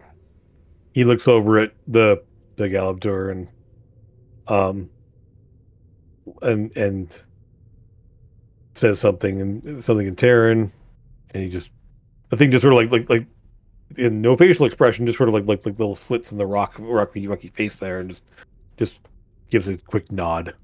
We can always do a sending to him when we come back. Hey, kid, what's your name anyway? Jasper.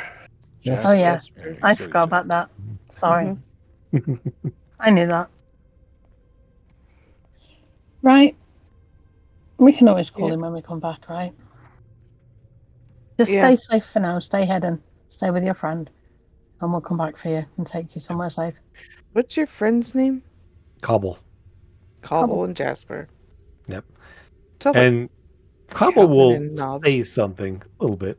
Cobble will say something to him, and he kind of like looks at him, cocks his head a little bit, and Cobble says there are places of power, places of uh, things in the earth, things below that have like trying to find the words is like, that resonate, that have power that goes out. Um, his kind can sense it. There's places of power down in the depths, and Okay. the deeper it goes, there is a place that all avoid, at least of his kind, or things that know the earth won't go there.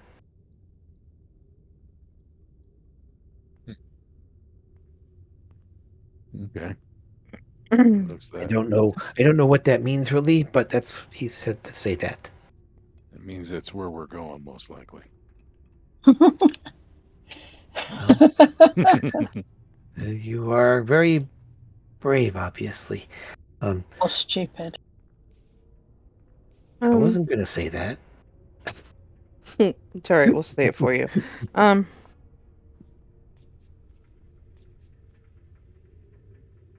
gonna look at the primordial guy. I know I can't understand it, but I'm gonna look at him and I'm gonna tell him it's your responsibility to keep him alive until we get back. and just sort of like, it's, again, you can't read facial expressions on something like this, but just sort of like it pauses and looks at you, Mm-hmm. and then Shit. No just shit. sort of like gives a slow nod, Mm-hmm. Mm-hmm. like somewhat understanding, but Just kind of Mm-hmm. nicks his head a little bit. Mm-hmm. and it will actually sort of like, in barely recognizable Draconic, just say safe. Aw. Look, Amethyst, he's like your slod. Steve. No, Steve. safe. Yeah, I know. He's like your Slod. slod. Steve. I'm a slod Steve the now. slod. Hey, No, honey, he's I'm a slod now. Yep. Steve the slod. So yeah, he's down here currently. Boop, boop. I feel a little better knowing that, like, he's not here by himself. He's got people here with him. Yep. I'm gonna break And- off a few more of these crystals and put them in my backpack. Sure. Yeah. They don't make it. I mean, there's a lot here. I mean, you realize this has been growing for a while, and more than one person could definitely eat. Yep. Easy enough. Sure. He'll tell you, they will keep, but you'll want to wrap them up so they don't get broken. Because if you smash them up into pieces, they will sort of rot. I guess you want to say they will kind of break down and get gross. So wrap them up. Okay. I'll start wrapping them up. Would you want? Is there anything else you need? We've got fresh water. It's very good, and got some dried fish and Fish. No sword. That's for him, not for you. Telepathically to Sora, I'm going to be like, I'm not eating or drinking anything that's in this cave. I'm sorry. There's no way. Look at Ask and look over at Grimbar. They don't seem Ask to be is dead. Ask is chewing on one of those crystals, by the way. Yeah. They're actually pretty good. They taste like steak. Yeah. Taste like steak. Yeah. They don't seem to be dead or poisoned. Yeah. You kind of run off back to one of the other rooms there and comes back there with a little bundle of basically like dried fish. Mhm. Kind of a white, pale, like white, almost like a cod or halibut kind of thing like that, just dried. And this, there's more than I can eat by myself. And while it will last a long time, it won't last forever. And he kind of hands you a bundle of dried fish. Enough for You're so days sweet. of rations, essentially. Listen, I only take this because you're insisting upon it. And fish is my favorite food in the entire world. Well, I like it too. After pumpkins.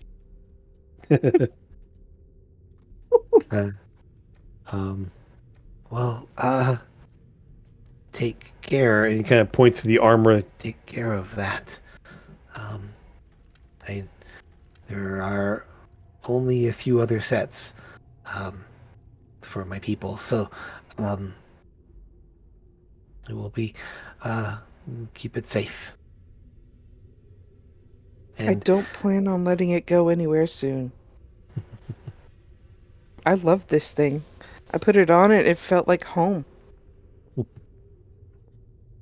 and if you have Revivify prepared, you can cast it without a diamond. I don't that? know that The paladin spell list. I'm Uh-uh. pretty sure it is. Is Sure? it? I don't know. Could be. I'll look. Oh, I do have it prepared. Yes. Yeah, so you don't need a component for it. You don't get the 150 gold piece diamond. You don't need it. Mm-hmm. Cool. Oh, I gave all my diamonds to Eldon. Yeah, hold on, we'll take them. Well, now you don't need it. So you're good. And so essentially, as you kind of approach there, like Cobble's like kind of waiting. If you guys need to, I love your Good shirt, Jim. yes. Meddle not in the affairs of dragons. Mm-hmm. All right, so For you are crunchy and what? And good with ketchup. I like it. Yep. So, as you go ahead. I still need healing. So I think Sora None, for so I 1 point. whispered you. Oh, yeah, so I only gave him 1 point. But Okay. I will, instead of using a spell, unless you want to use a spell, I can just do more lay on hands. yeah. You only had 8 hit points, so so 7 more will do. Top them off. Yep. There we go. Okay, I'll do that. She'll Yep. make me feel even worse. Like, Ugh. I mean, 80 points is pretty respectable for a kid. Can't So, believe I whispered can't it. believe Esk and Amethyst beat up on a little baby kid like that. I didn't do him any damage. I just tackled him. This is Yeah, well, yeah. I could, but would it work? Hmm? Jim, Hmm? can I lend him the Mizium armor? No, you're not. Said lend, not give. That is the sound you hear of Eldon screaming. From... no. I mean, if you show him how to put it on, Would he Would even he be even able to fit in use it though? yeah. Fit, yes, but like, would it work for him? Oh, he's not proficient in heavy armor. No, There we go. So it wouldn't work for Right. him because no. he's not I proficient. mean, he would be Well, protected, take but he off would what you have. essentially he'd be a He's disadvantage probably- on all. He's Yeah. probably better off without it and being able to hide. He doesn't want Because Yeah, what, he to make he a sneaks big around. clanging Yeah. noise. what you're wearing is rightfully his. This was not from his father, so no. It's No. rightfully his as It is as a rightfully guardian. as a crystal god. Yeah. Yeah, It yeah, is. yeah. I am now a crystal guard, so that's how Oh. that's gonna work. So it's only honorable when you want it to be honorable. Okay, I see how it goes. Uh-huh. Mhm. I'm tracking now. I'm tracking. Mm-hmm. I got this from the crystal guard who were inside the cave, and it was not his father. So, Mhm. nope. So, yeah. So basically, you will come in and see Cobble. Basically, right over here is where the landslide area is there, and you essentially just will gesture, and the largest chunks of rock that have come down there will suddenly just like get up, like kind of almost like form into like smaller copies of himself, kind of like push out like arms and legs, and sort of like, and it's kind of like move off to the side, and he's kind of between him and the other one will just clear away some of the extra rubble there, and there is a space beyond. So a tunnel that goes beyond there into the darkness. Anything else Okay. before you? Go ahead. I'm going to take some of them crystals. And Oh, wrap yeah, them up yeah. and eat them. Sure. Don't know how long we're going to be down here. Yep. Absolutely. Yeah. I'll grab one and attempt to eat it. See what it's like, because it's weird. It's weird, but it tastes good. I mean, it's Okay. kind of Top off my water skin. yeah. He actually tells you water you want to take from the lake. Down here it's a little bit. It's not bad. It's just that it's a little bit like kind of mineral tasting and everything else here, where it's much cleaner in the other space there. So he can basically top off your water for you if you want. But Are I you will ready? ask him. I said, Mhm. ask Gobble. I says, how did they dig their tunnels? What was with them that was digging the tunnels? They had to have something. The tunnel beyond there, you kind of look in there. There are tunnels, caverns all through here. I'm not They sure just came how up they a pre-existing tunnel. partially, I think, and you can see it looks to be like as you look through the space that they're in, it's almost like there was I mean, 12, 15 feet or so of rock between that was tunneled through, but it opens up into an existing looks like cavern of some kind, some sort of a cave network. This is a very old network of caves throughout everywhere. So I think they just found a thin spot and came through. I'm not sure what they dug with, but it must have been quick because they there was almost no warning before they spilled through and came inside to attack. Um they definitely surprised everyone and overwhelmed everybody.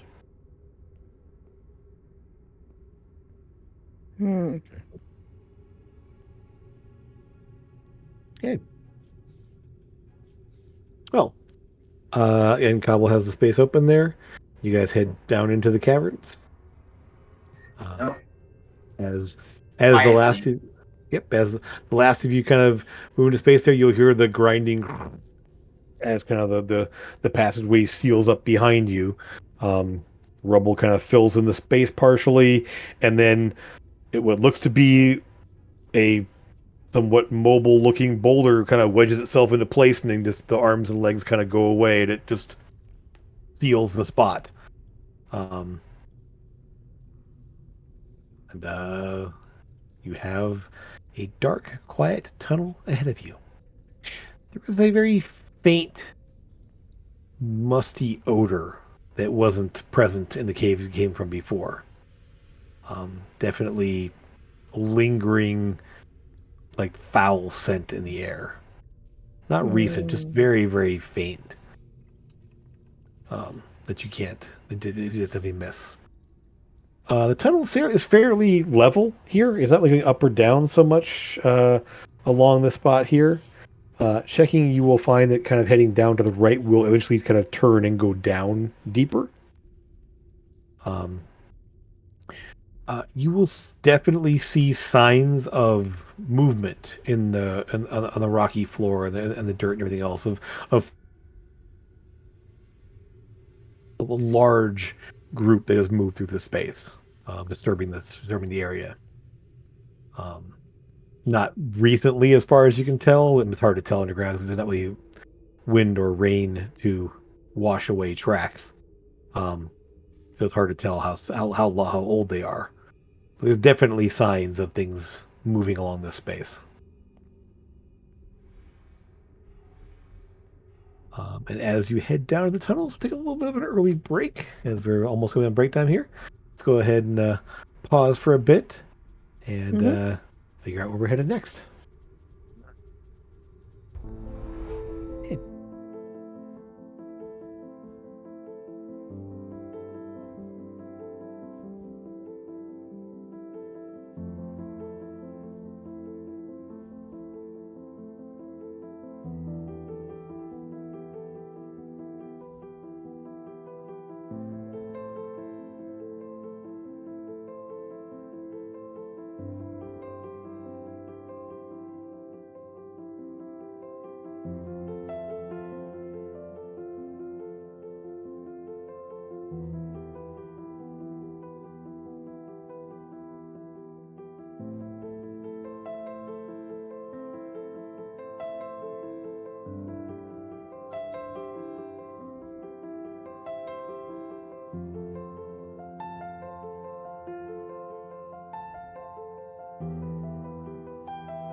And we're back.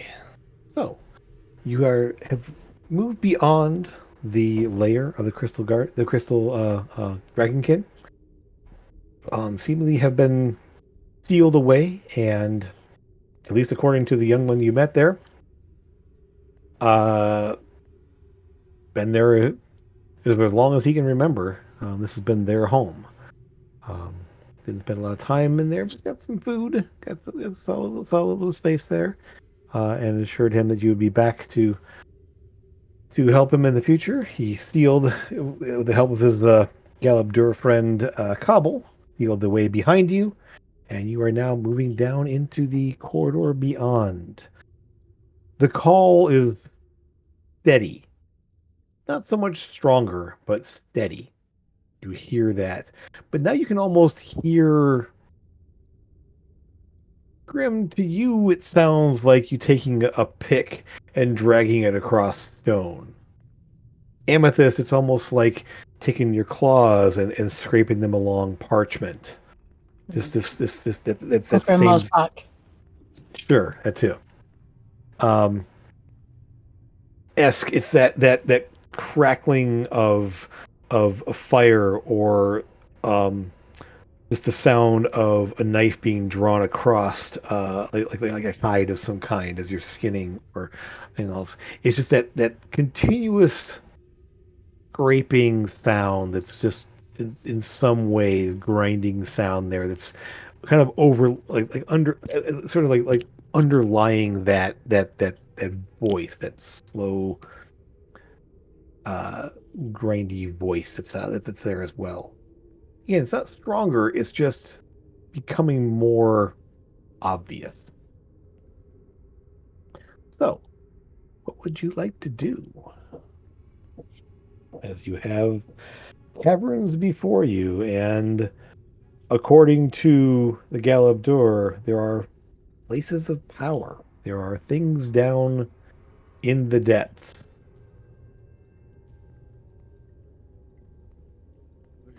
I think we need to find out where this call is coming from, don't we? Mm-hmm.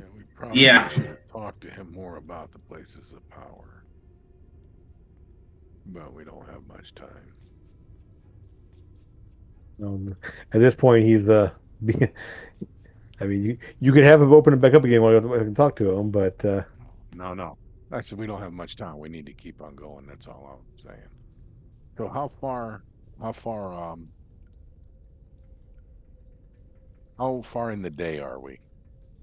it's hard to say exactly. I mean, you spent it's only been probably in maybe 2 hours since your long rest in the in the mausoleum. So you've had a chance. Way to go.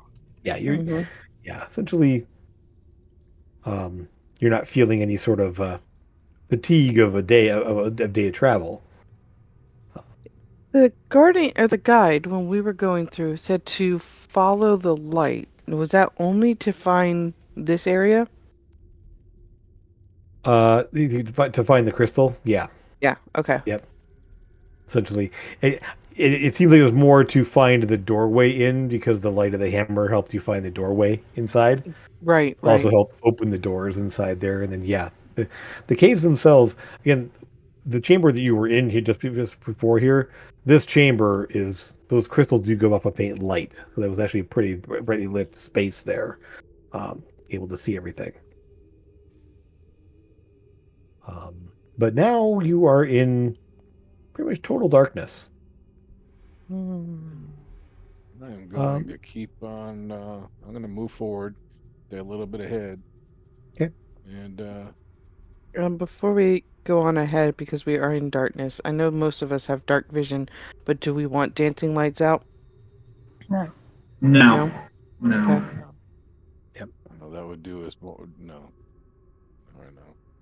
Okay. That would be There's The some dancing things- lights. If you put that on a person, we get an additional bonus to hit them. No, dance lights is just floating blobs of light that kind of float around with you. That I can throw up in front of me 30 feet, and that's about it. Yeah. I The would little do bobbing that with torches. the troglodyte if they're live troglodytes, because it would hurt their vision, I believe. I think it would give them Yeah. a disadvantage. Well, the Awesome. thing with it is sometimes you can see things with actual light versus what you can see in dark vision light. So that's why I They was can also wondering. see the glow. They also can. see the glow. There's pros and cons to it, so that's why I was asking before I just did it. There's It's what? hard. Pros and cons. What you said. Pros and cons. Okay. I didn't hear it. Yeah. So, you're right. With dark vision, you wouldn't be able to read writing on a wall. You wouldn't be able to see colors of things. Mm-hmm. So yeah, it'd be harder to see things with that. So, but at least in the space you're in, it is quiet. It is dark, and you don't. Again, that musty, gross smell is in the air somewhat. Old, but it still lingers. Okay. Oof. Going quietly. Be Mm, longer moving as you in the passageway, moving left than it is to the right. That smell. A little bit stronger going that way than it is going the other way. But Amethyst, you give me a perception check. This will be more your thing. Did you say Grim? No, Amethyst. I'll be right back. Okay. So, as you have the aberrant mind, and as you have the telepathy and everything else, there's something that you're going to pick up that no one else is exactly. Beyond just the call, beyond just the sound of it, there is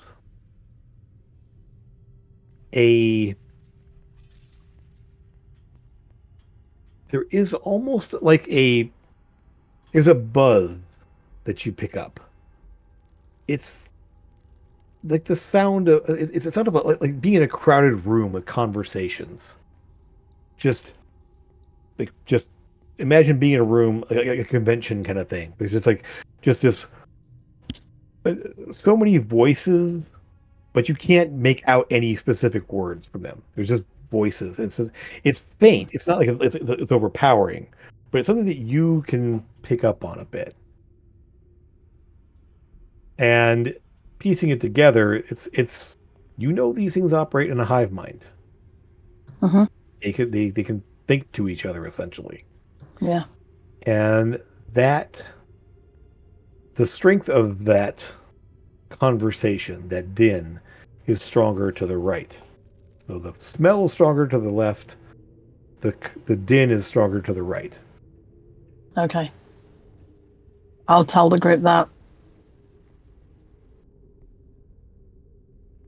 So Do we which way wanna do go we want right? to Um, I don't know. the smell associated with the troglodytes. The din would be associated with the gemstone. With the gemstone dragonkin. So do probably we- that way. Do we want Yeah. to go there, or do we want to go and deal with the troglodytes first? I don't think we need to pay that much attention to the troglodyte. I can't say it. Troglodytes. I vote we go towards the gym. The gemstone dragonkin are the ones that are causing the problems and the call and everything else. So I think they're the ones that we need to deal with. Troglodytes are just things that live here, aren't they? Really? Usually, Like yes. native to here, Jim? Oh yeah. Yeah. So it's now, the gemstone dragonkin that are. Esk, you would know that troglodytes. It was said long ago that troglodytes and the kobolds were mortal enemies and fought each other all the time. But the troglodytes just kind of became less of a problem and just went away.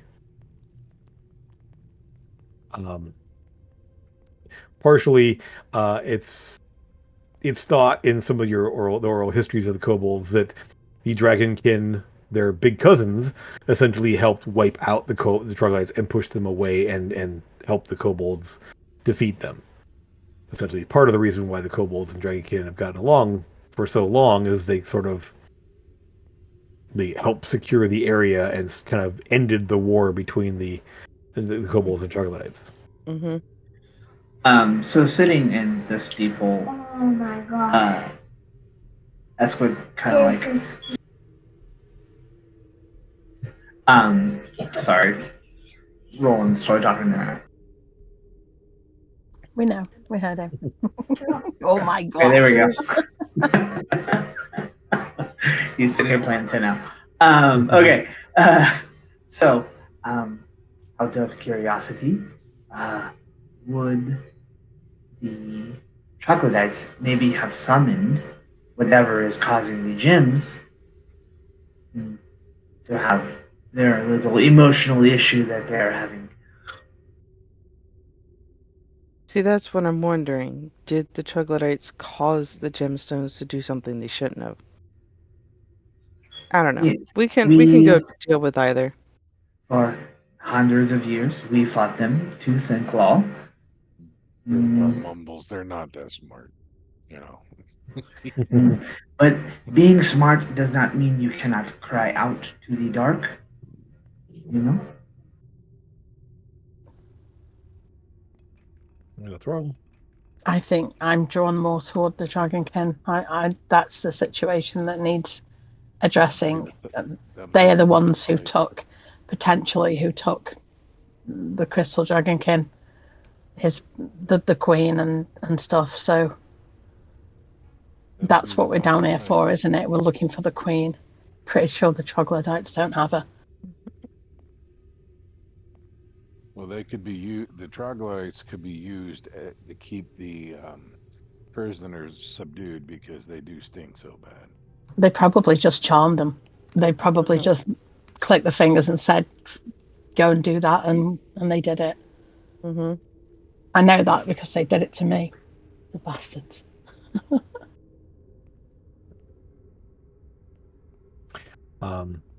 According to Jasper, he did say that he saw them attack as well, and so some of his people that he did were, he assumed, killed, but the bodies were taken away as well. Yeah. So. And we know what the topaz dragon can do with bodies, don't we? Because we've just seen it. Uh-huh. So, as you essentially have moving along the passageway, you will take note. Those of you with survival skills, which I know Esk and Grim and have decent survival skills.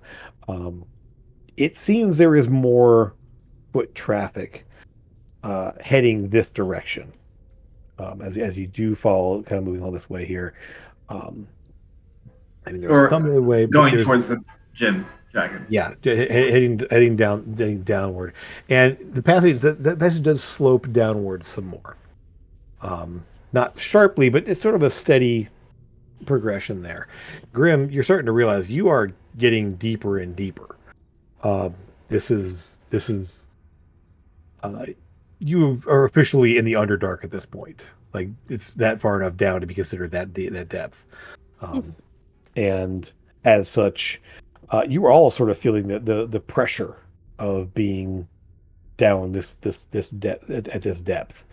It's sort of this and so beyond just the slow grinding, the voices, there's almost that pressure in your ears as well, kind of making for a bit of a uncomfortable sensation.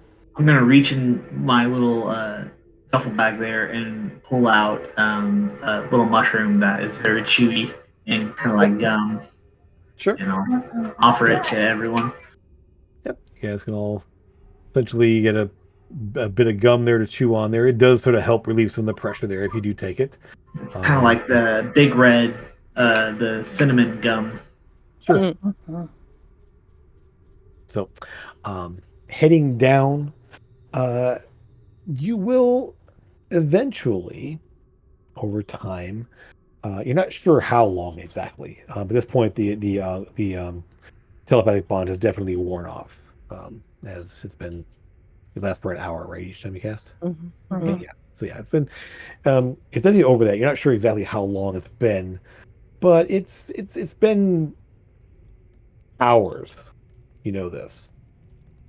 Um, and this that the din is ebbing and flowing, getting stronger and Sorry. less less intense over time. But then there's something that there's the cavern branches off into various places there, and each time you're able to sort of like pick up on the strength.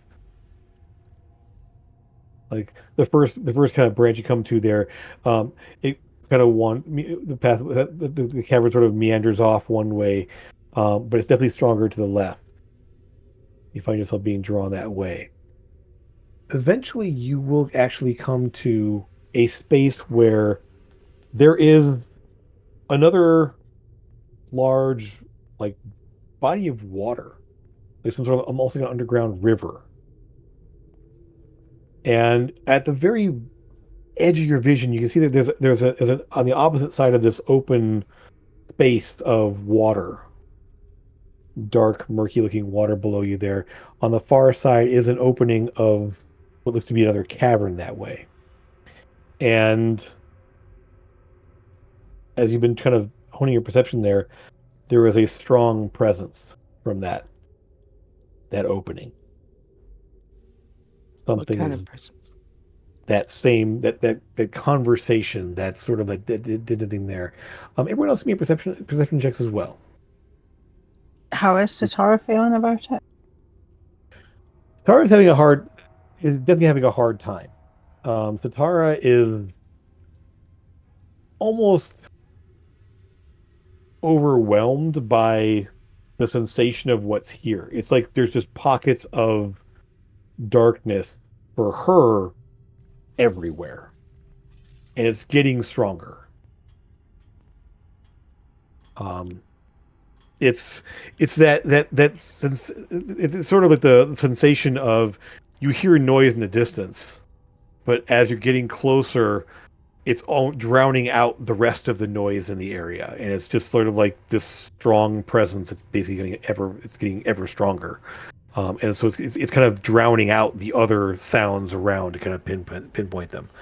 But Grim, you spend enough time underground here. There is a faint glow above and below the water in that cavern across the way. And Amethyst, there's not only is that the conversation there's a low thrum of almost like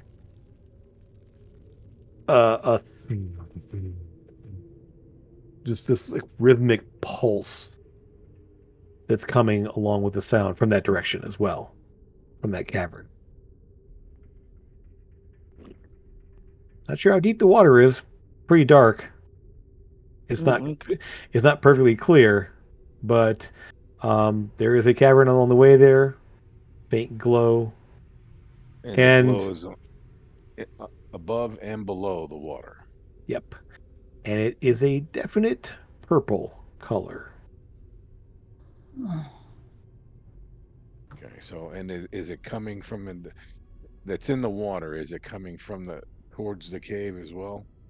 It's hard to make out exact details there. It's like you can see you can see the glow is coming. There's a bit of glow below the water, little bit of glow in on the walls and stuff of the cave above. Does it look like it might be an underwater cavern? Partially, like there's space above the water. Like there's an opening that goes. So essentially, what it appears like is there is an opening that is there is water. All right, so the cavern we see across the lake, it looks like the body of water goes into that cavern, and the purple glow is coming out, and it's affecting the water. Yes. Okay, now I got the proper picture. Yep. Essentially, there's a surface of the water, and there's an opening above the surface of the water. It's not Very good. Very good. So what we sort of picked it out there is because again that glow sort of like just barely outlines the opening of the cave, but there's also the glow below the water as well, and that is what you see. I think we got some amethysts in here. I walk up the amethyst. You know, I'll point out. Well, I walk up to everybody, but I walk up the amethyst, but I point it out to everybody, and I point out the glow. Make sure they all see the glow. And see it, you kind of go ahead. Sorry. No, and just point it out and speak my concerns. With it being pointed out, you can just kind of squint your eyes there and kind of close your eyes and open your eyes a little bit there, and yes, you can definitely see a faint glow from that opening over there. With purple? Purplish, definitely a purple color. Lucas, give me an Arcana check. This is an odd one, but I wanted to see what makes the most sense there for you in this case. Wow. Okay.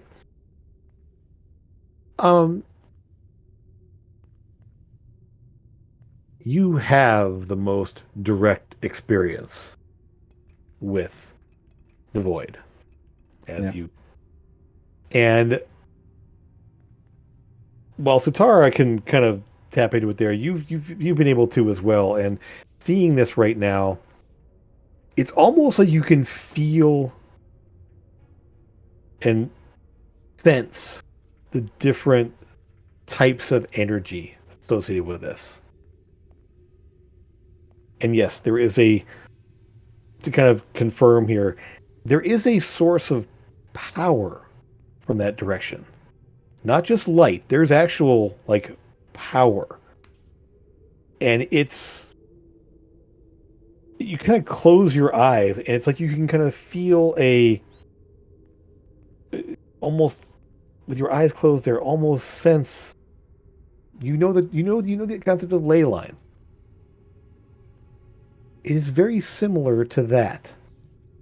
There is a line of power. You can just barely, with your eyes closed, you can kind of picture this line of power that goes down.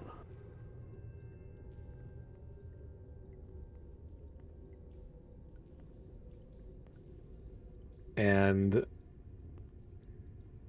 with that 32 as well, you're able to sense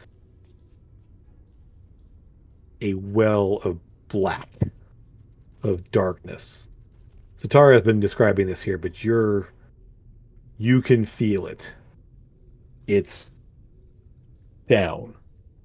And with that, yes, this ley line of whatever it is, this line of energy is going right to that space. So is it going down below us? Or Yes. yeah. Yes. Yeah. And you realize, orienting yourself now, again, there's this passageway kind of winds around. It is continuing to go down. There's this body of water and this cave across the way over here. So you have sort of like, it's almost like it's this space where you can go off into the water, or you can follow the pathway along there. That pathway does start to slope down again, away. This is almost like an underground river you're looking at here. The water is moving; it is not still. So, what would you like to do? Oh, man. Run away. Follow the path.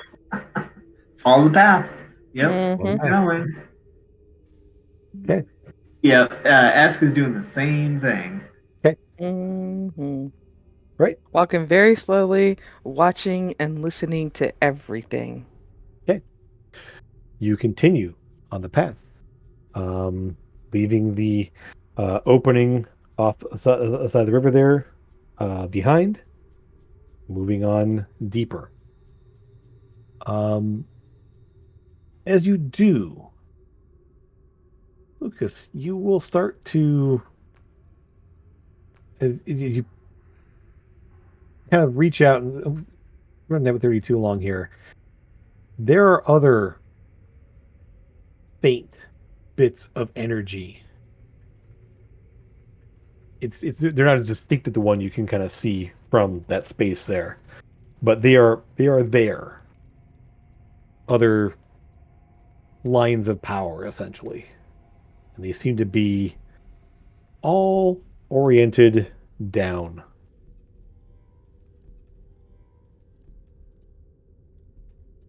So Like it's down there, guys.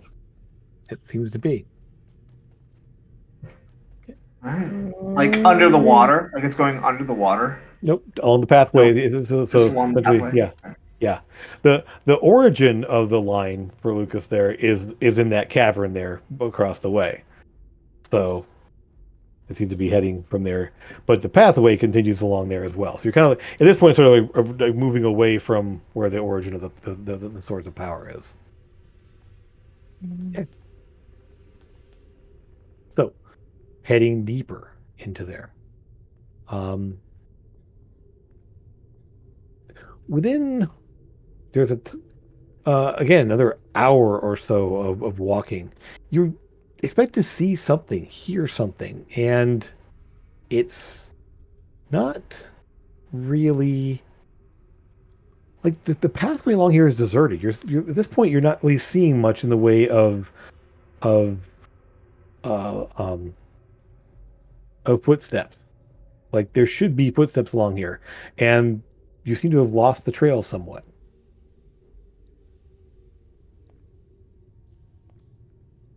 Ask, are we lost?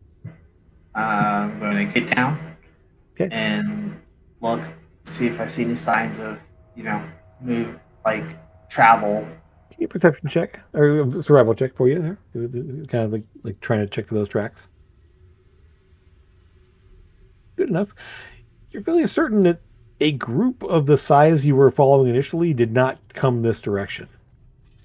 This trail. There's signs of movement along here. It's not like this is going to be deserted there, but you were following a fairly large group of people, and they are not on this pathway. Maybe the other direction.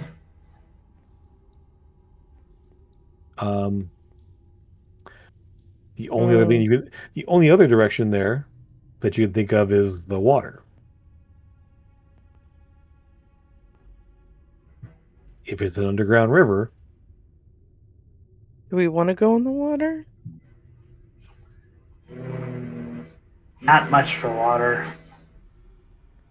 Well, look, and that's, do I look like I want to get in the water? Do we think they went on the water? Possibly. It is possible. We could go back and look, and I could look some more. I think they went that way. Amethyst is one way, and Ask is saying maybe possibly under the water. No, I'm Is that- saying I think they went under the water. I think they went Under the water? All I right. think they're both the same direction, if I'm not Mhm. mistaken. you realize actually they kind of diverge. So the water sort of goes like essentially out of view, essentially, and the path curves away and kind of goes away. So eventually the path that's along the riverside, along the water side there, will go back into caverns and solid stone there, and the water continues on. And as you're following the pathway going down, it's clear that they did not continue on this direction. Okay, now, do we know, did Lucas share with us about the black lines? Ley lines, yeah. Ordered them, yeah. Okay, yeah.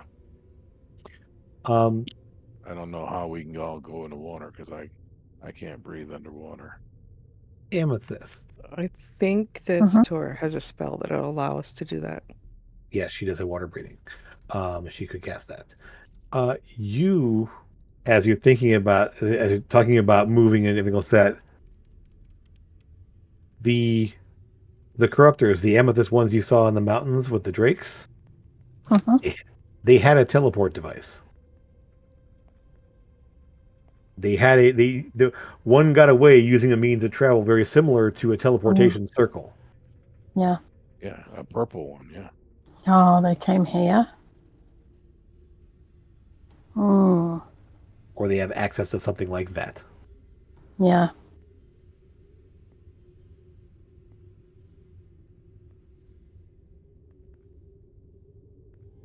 Hmm.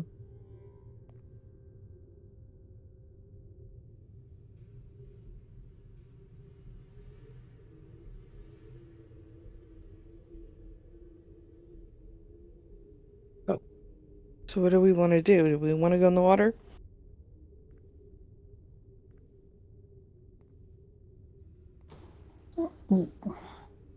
Yeah, I think so. All right. Let's go in. We can't teleport, can we? I mean, We can teleport, hence Lucas, but like, Not blindly. Yeah. exactly. Doing it blindly would be a bad idea. You know this one. find itself in a cave hundreds of miles away if we try it. Mm-hmm. Yep. I guess cast water breathing and let us go underneath. Okay. So Satara goes ahead and casts water breathing on you all. You kind of orient yourself where that cave opening is, where the glow is coming from, and head down into the water. It's actually, Esk, you would never have done this before. I don't know that Esk don't like water. Not a fan. because Esk was no, yeah, because you weren't with them. You weren't with them when they dealt with the lurk, were you? No. No. That's right. Okay. That was- So the rest of you have all done water breathing there when you dealt with the lurk and went down into the lurk's lair there. So this is not totally new. It's not something you've done a lot, but essentially, as you move off the edge of the path into the water is very cold. Kind of to kind of adjust to the water temperature at first there. But as you go under the water, you are able to breathe. The weird sensation of breathing in water and breathing in and out normally, you're able to move into. And the water is dark. However, underwater, you can see there is a glow of a faint purple glow ahead of you to orient yourself. The bottom of the water, as you essentially either swim or move to the bottom up there, as you breathe in water, you just sink to the bottom and walk. You're able to move across there, and it's fairly rough and jagged, but not hard to navigate. You move across into a space, and you can move over to here and move to the bottom of the map. So way down here. Oops. And yes, there is a faint purple crystals lining the walls ahead of you as you move into the space. Ooh. They do give off a glow. Again, there's space above the water as you move along here, but you're able to move it kind of just move into the space, heading forward. As you get We're closer, swimming, right? or walking on the bottom if you want, because again, you're breathing in water, you're essentially not very buoyant, so you just walk around the bottom. Okay. And do that thing bobbing along there, kind of pushing yourself off there and kind of moving forward, leaps and bounds. As you reach out to here, we'll go ahead and show this space a little more. You will see ahead of you is this large shards of purple crystals jetting out from the walls above and below the surface of the water,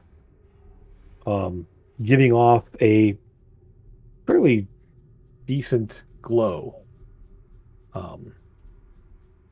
enough to be able to see by. In fact, even underwater as you move along, but you still don't see anything else just yet. There's no movement in the water with you. Maybe some little white fish kind of swimming around. but nothing large, nothing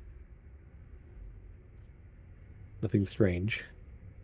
I kind of want to like hug the wall a little bit, Sure. and then like, stealthily trying to do this. This is the first time I've ever Aska's ever done anything like this. It's super weird. Very, very odd. Yes. Whenever we you will dig and we see- hit an underground water source, it means the whole tunnel gets flooded and we lose lots of kobolds. So it's very uncomfortable.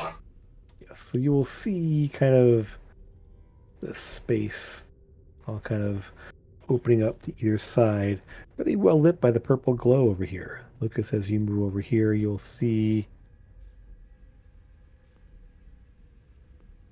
there is a clump of almost like a pillar of stone or some kind like that that reaches above the surface of the water over to here.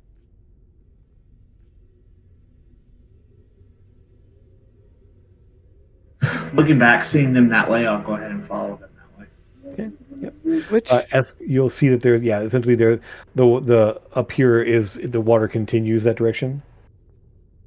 Yeah, this is a column of stone of some kind that reaches above the surface of the water. You continue, getting a little closer and seeing a little more of that space. Come on now. Can I have a look at these crystals next to us? Yes. Essentially, it's almost like a crusting of very fine clusters of amethyst crystals that are giving off a faint glow to them. They seem like you've seen a lot of the crystals there. They seem it's almost like it's just literally coating the surface of the rock with little tiny crystals. Almost it's just glittering amethyst crystals all over the rocks, on the face of the rock here, kind of a clump. It looks a little lumpy. Like it's kind of this lumpy texture to it. But it is solid stone. It is just has this weird sort of like odd formation to it. But it's just this little lumpy rock covered little tiny amethyst crystals, like just coating it. That's weird. Mm-hmm. It is very odd looking. That is that. The kind of a little more space over here. Right. Yep. Oops. Let's swim up here and Look around. So poking around that side, you will see that the water slopes upward to some sort of a little beach area. Yeah, edge of the water is there. And you'll notice that on this side here, the ground is sloping upward toward what looks to be a beach. Gesture towards everyone and swim up to the beach. Yep. As you move to there, let's go ahead and maybe a little bit more. Come on now. Sorry. Polygon reveals are a little strange sometimes. Not that. Go away. The wrong tool. Sorry. Come on. What is happening? There it goes. Okay, now it's working. It did not want to work for me a second there. Okay. So we'll go ahead and just reveal all this section down here. So essentially you have this space over here. As you find yourself up on this kind of beached area over here. Is that a fishing rod and a net? Yes, it is, in fact. Little stool there as well.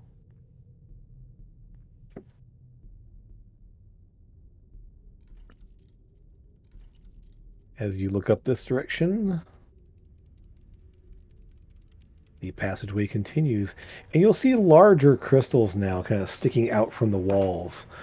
These are about like 6 to 8 feet, about a foot a foot across, sticking out in these long, spiny things there.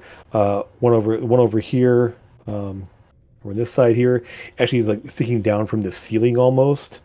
little clusters along the walls, little clumps on the ground right here. Is there any loose ones? Sure. Mm-hmm. They give off a bit of a glow to them as well.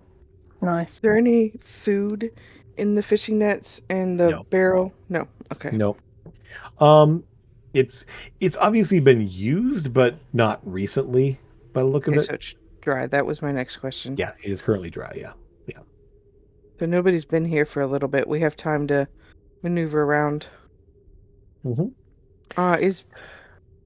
Is water breathing a concentration spell?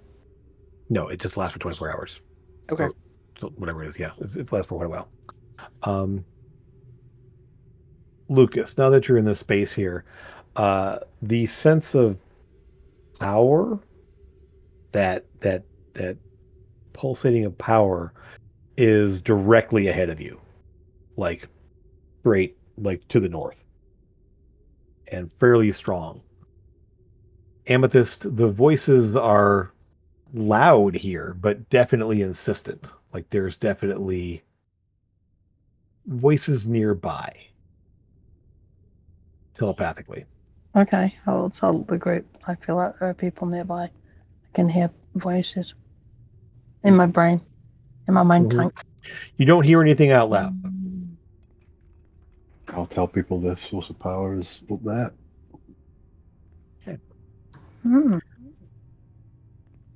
Okay. Somewhere in that direction. I'm gonna look at these crystals. Do they look Mhm. like they'll come off the wall? You can pry them off. Yep. I'll I pry a pocketed couple some. off and put them in my Yeah. bag. Sure. You can. You just love amethysts. So they do give off a bit of a glow. So even as you crack them off there, they are still glowing slightly. Not bright enough to like individually to like it's like the idea of a very kind of a dim candlelight. Like you could probably put it up to something and see, like put it up against a piece of paper and be able to see some details on it, but it wouldn't shed light beyond more than like the space you're in, really. Do they look anything like those storm crystals that we got? Not really. No. Those were definitely infused with lightning. These look just like amethyst crystals, like normal amethyst crystals, but they give off a faint glow. Okay. So, what would you like to do moving up there? Keep going. Moving quietly. There's Forward. definitely Yeah. more light to the north. As you move into this space right here, there's definitely stronger light up ahead. Like you can actually see like the walls of the caverns, and there seems to be some based on your dark vision and what's there's some movement maybe to the north up here, off in this direction that you're heading in. Oh man, stealth. So stealthy. Okay, so give me some stealth checks if you're moving off direction.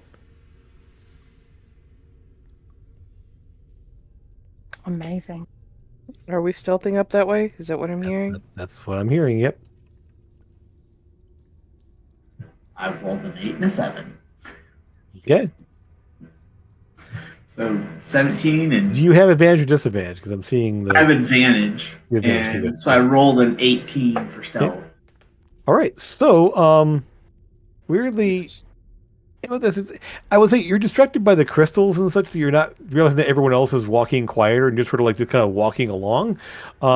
But oddly, it's Sora who sort of like gets your attention, and you sort of like hunker down, like, oh, people are sneaking along now. So you kind of like move down a little bit there, and overall as a group, there you're moving fairly stealthily. Grim, from where you're at, and S probably as well. You're going to see. Let me just go ahead and do one thing here. Okay, so don't move any farther just yet, because I want you to see what you're going to see up here. Move some space up in here. It's hard to make out exactly what you're seeing here as you get into this space, but there's there's like a raised, almost like not a cliff, but like it's uneven ground here. It's about 5 or 6 feet up, and there are planks of what look to be some like wood or something, some kind of material there leading up to a higher platform. And you see these like large crystals poked up out of the ground, giving off of all a fairly strong light. And as you kind of find yourself there, you will spot. Let me just make sure I have that poked out here. There you go. There is a figure right here walking along this like raised platform above these crystals. You spot the first thing just moving along there. He's kind of moving along. His back is to you. He's actually facing the wall. Seems like he's kind of like digging out crystals or doing something else on the wall up here. As if it's doing something along there. But they have not spotted you. That one has not spotted you, I should say.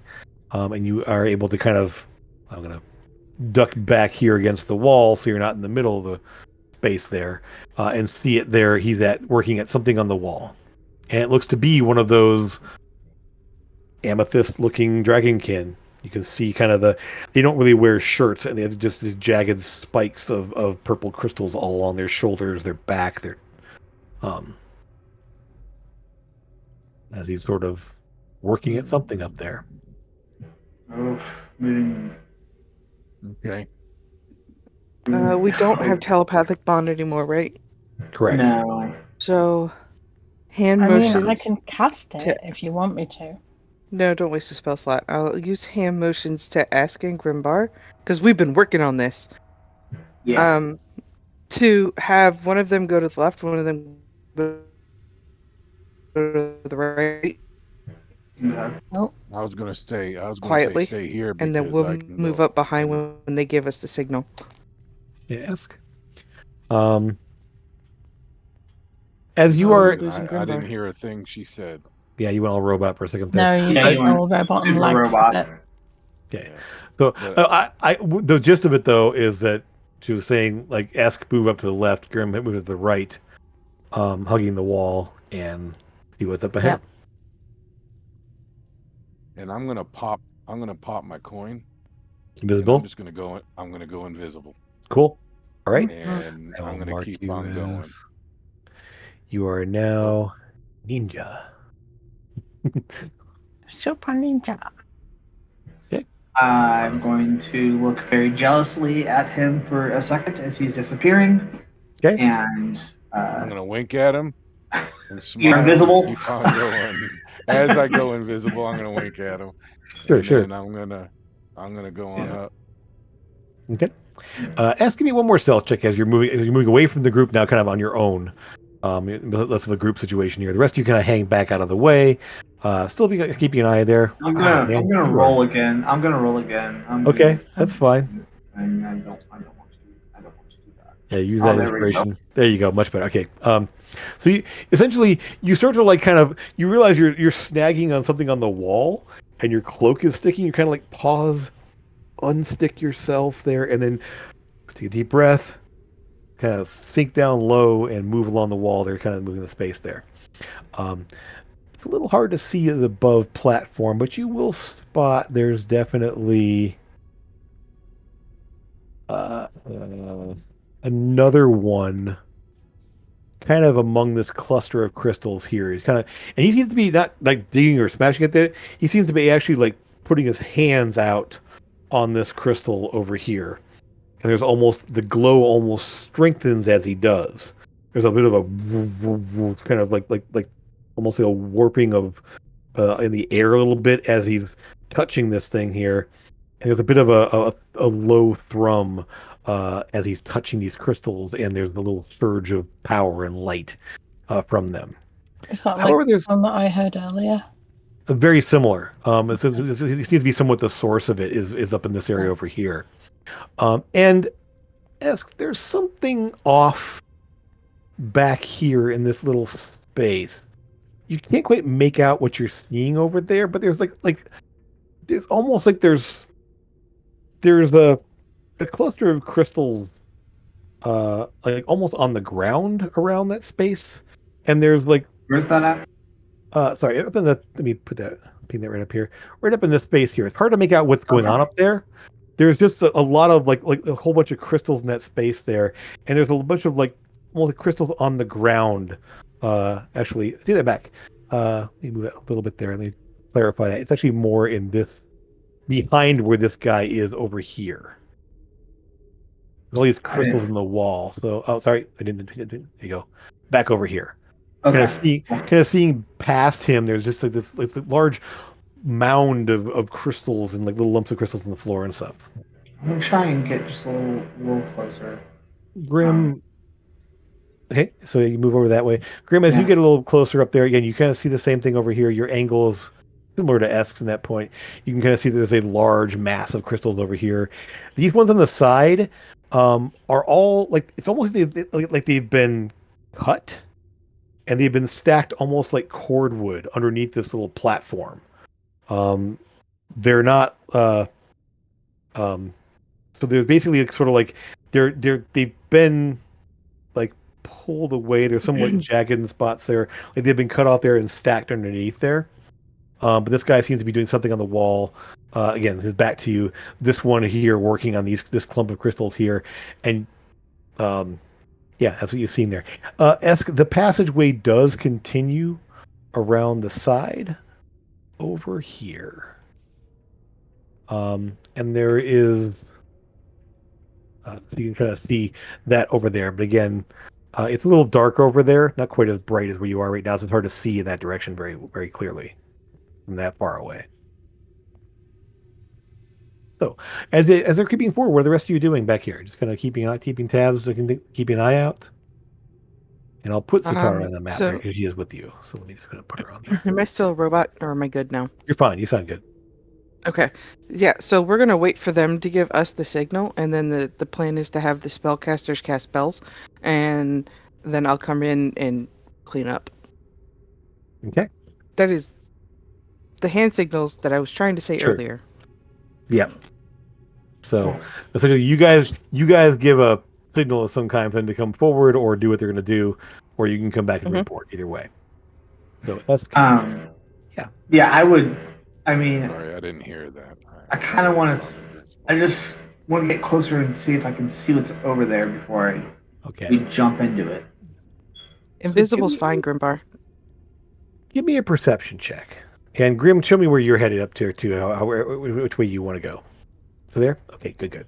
I'm staying close to the wall though, because you know I'm gonna hug the wall for right now. And give me a perception check too, then, Grimbar. I want to see what you spot over there from that direction, that angle.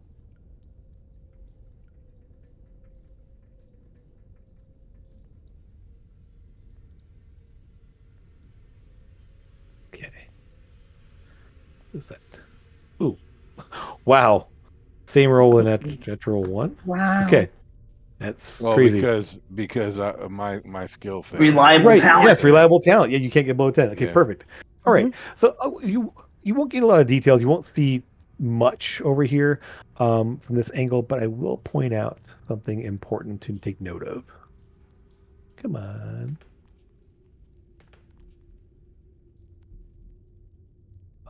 Right about here, you see there is some sort of like a pallet or a bedroll of some kind, and there is one of these guys lying down on it.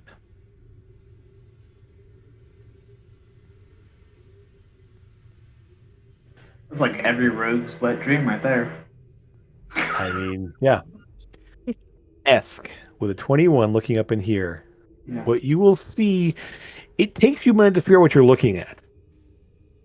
But it's almost like wedged in among the crystals.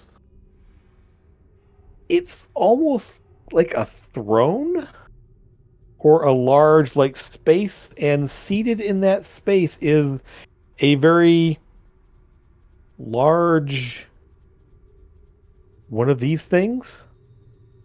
Hard to make out details from where you are with the light and all that, but there's like someone seated up there, but they're much larger size than the rest. Like a giant?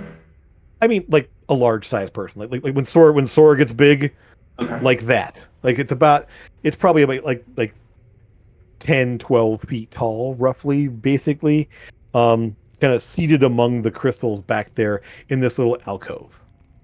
Oh, sorry. Is that not showing up? It's not showing up. Yeah. So let me reveal a little bit more of that space there. I couldn't tell what was showing here. There we go. That's better now. I was looking at what you guys can see there. So it's this almost a little alcove there. It's a little crystal alcove, and so it's literally that's there. But Grim, yeah, this person's lying on the ground, some sort of pallet, something there. That's what you can see from that angle there. And you can make out something similar to that up there. You can see there's something that's like a larger version of these seated up there, which you can see. Okay.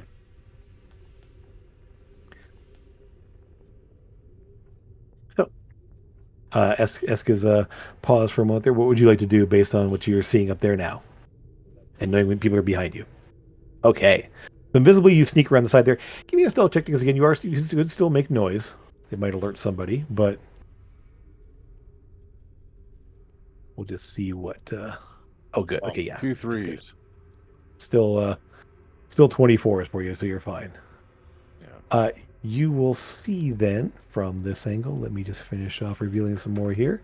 The passageway continues around to the right, and seated, lying down, are more of these things on little sleeping pallets or bedrolls. What do you want to call them there?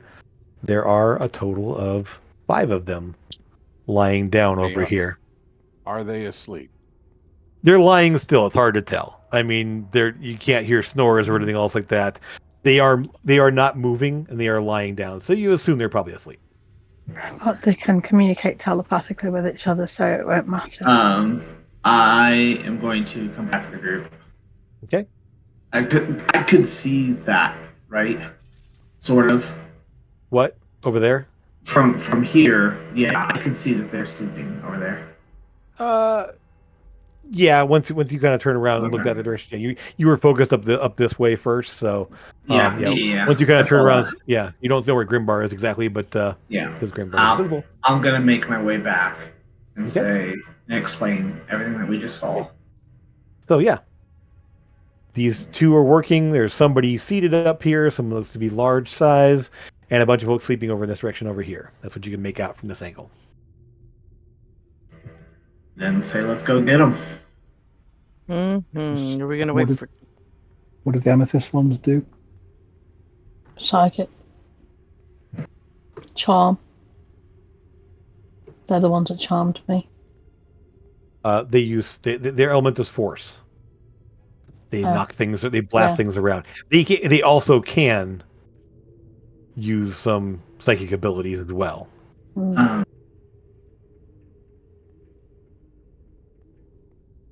But then, I'm gonna I'm gonna get the guys straight north.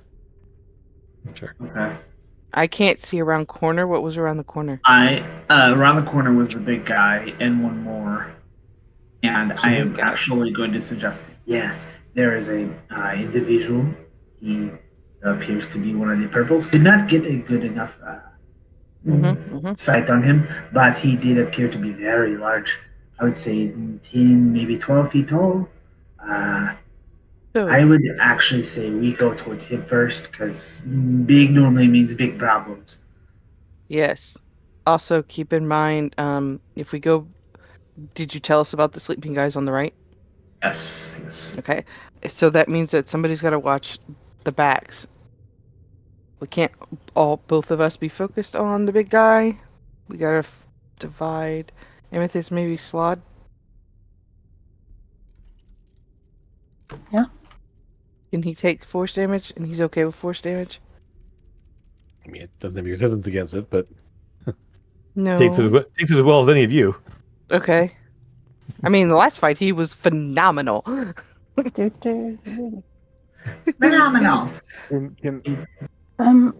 This is gonna be weird. You're not here, And, Grimbar. You're still up Do there. we have No, any I got a kind of... question. I got a question for the DM when I get a Yeah. chance. Sending stones. Uh-huh. Do I have to actually speak it, or can I think it? You have to actually speak into it there. You can whisper it, but you have to actually vocalize it, yes. Do we have Okay. between us any kind of wall spells, Satara or Lucas, or Yeah. anything that we can cut those flitting ones off and just deal with these two and the big guy? A wall of fire. That might help. Okay. Yeah, if you can sneak up and just surround those 5 in a wall of fire, you'd burn them all inside the wall. Or just, I mean, even just that whole that area there, just block that so they can't come through.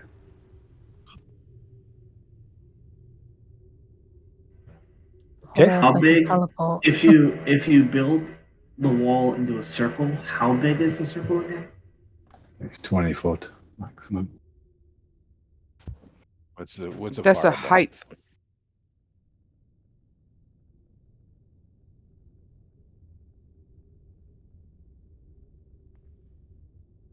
Yeah, 20 foot in diameter. Oh, actually, that would get them. That would get them all in the That's what fire. I'm putting in my sending stone. I'm going to whisper into the sending stone, and I'm going to send it to Lucas. That if he came around here, I think that would fit. That's what I was getting at. It was a fireball on all of these guys. Yeah, but that's going to wake them all up, and then they're going to head over this way then. Wall of. I mean, by the time he gets here, all hells are going to already broke loose. So Yeah, but if he flies up here, Well, casts a spell. that's more than sending can handle right now, so we won't can't talk tactics with the through What sending. is it? 25 words. 25 words, yeah. So basically, Mhm. you can tell him there's fly up here, and cast your spell. You can catch 5 or 6 all at once to dry a fireball. I would rather have a wall of fire and that have would be them my suggestion. separated from the rest of the party, so that we can deal with those the two and the big guy first. Okay. Well, so that's so. It is up to Lucas. Lucas, you got the sending, so you decide what you want to do there.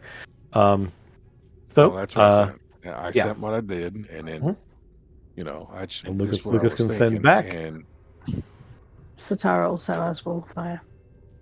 So. Yeah, we can do that. Sounds good.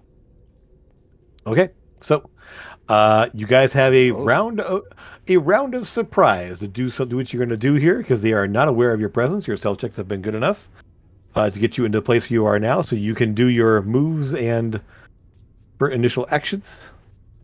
Before we set off, we're going to cast Intellect Fortress. Ask you can't move that far unless you is all you're doing moving. Like, oh no. Yeah. Okay. Yeah. You'll get. We're going to have to go on initiatives here. So you'll get a free round of initiative. Okay. Then, yeah. So, Lucas, go ahead and cast your Intellect Fortress. Who are you hitting? Just before we set off, myself, Esk, Sora, and Satara. Okay. And I am going to take one of my potions of invulnerability. Also. Okay. Resistance on wisdom and charm and intellect. Okay.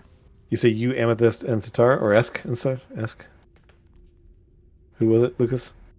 Yeah, Esk, Sora, Satara, and myself. Yeah. Gotcha. Because Amethyst is already resistant. Okay.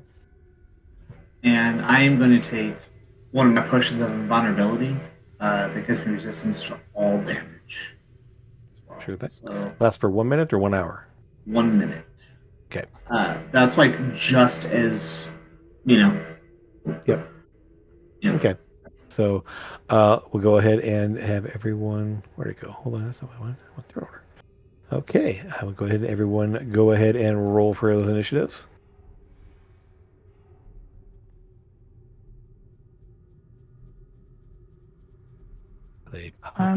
Can I have cast my slot or not? Do I get?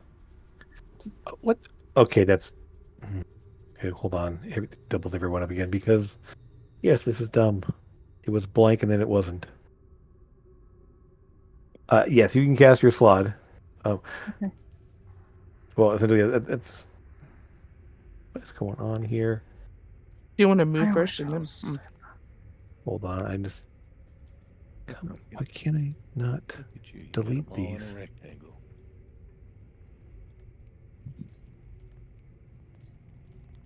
Turn order's messed up. Why is it doing this? If it helps, Jim, all we can see on ours is just the 4 that we rolled. Yeah, I'm seeing all the extras, and I can't seem to delete them. Oh, there they are. Okay. So Sora, you got a 14. Mm-hmm. Esk, you're there. Eska's 12. Grimbar 13. I don't see Lucas yet. I haven't rolled yet. Okay, cool. So I'm going to sort it out. Yeah, go ahead and roll. It's fine. Okay, excellent. And then Amethyst, you got a 7. Yep. And Grim Massive got 7. 13. Okay, and I'll just put Satara on here. Actually, no, I can't. Where's she at? I can do that. Boop. Wow. Interesting. So we'll just have Satara go first. So she will go ahead and essentially follow who's ever doing up there and get and prep to cast when she's in view. Mm-hmm. You want her to do the wall of fire? Can she do Wall of Fire? Yep. Can. I don't know if she has that spell prepared or not. Let me see. Is it a spell slot she's using? Because I'm casting it off my lair. Liar. Hmm. Yes, they are. She would be using a spell slot, but I'm honestly not going to do a lot with Satara in this fight. Mm-hmm. Yeah. Because I'm not going to try to command a 13th level character on top of my enemies. What did I miss? So, I'm sorry. nothing. You're fine. If you want, Jim, I can. She does have Wall of Fire prepared. Cool. Then we'll just have her do that one. Okay. All right. Well, in that case, the only problem is casting a Wall of Fire right now might be problematic because Grimbar Can is. she hold her turn until after we all get into position? Yeah, she will go last. We'll just kind of do that. So Lucas, you're up first. Do what you want to do first. I need to get up there first. Yep. Yep. So first thing, movement. So that's my full movement. Okay. All right, and then so Sora, you want to you want to just move and then just move twice is what you did. Yep. Okay. All right, then Sora, where do you want to position yourself? I'm gonna go here, and as long as I can do it quietly, I'm gonna bonus action, get big. Yeah, you don't suddenly. I mean, you're becoming obvious because you're big, but you're not. Yeah. Okay. Giant's might. Grim, you are currently invisible. Where are you headed? What are you doing?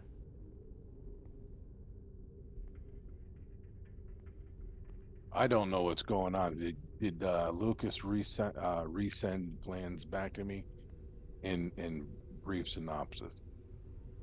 What did Lucas send back to Grim when he said the guys were sleeping over Basically, here? mine was group of 6 or group of 5. You could fireball all at once. I said we're What I said. going to try and trap them in a wall of fire. We're going to move up. Okay, so they're going to try to move up there and trap them. So, okay. Okay, so I'm going to. Is this a stair? Yes, it's a little ladder raised platform there. Yes, you get up there. Yep. I'm going to step on it. It's going to creak. Give me a stealth check. That's what it's for. You can cunning actions, essentially stealth. You'll stealth your way up there.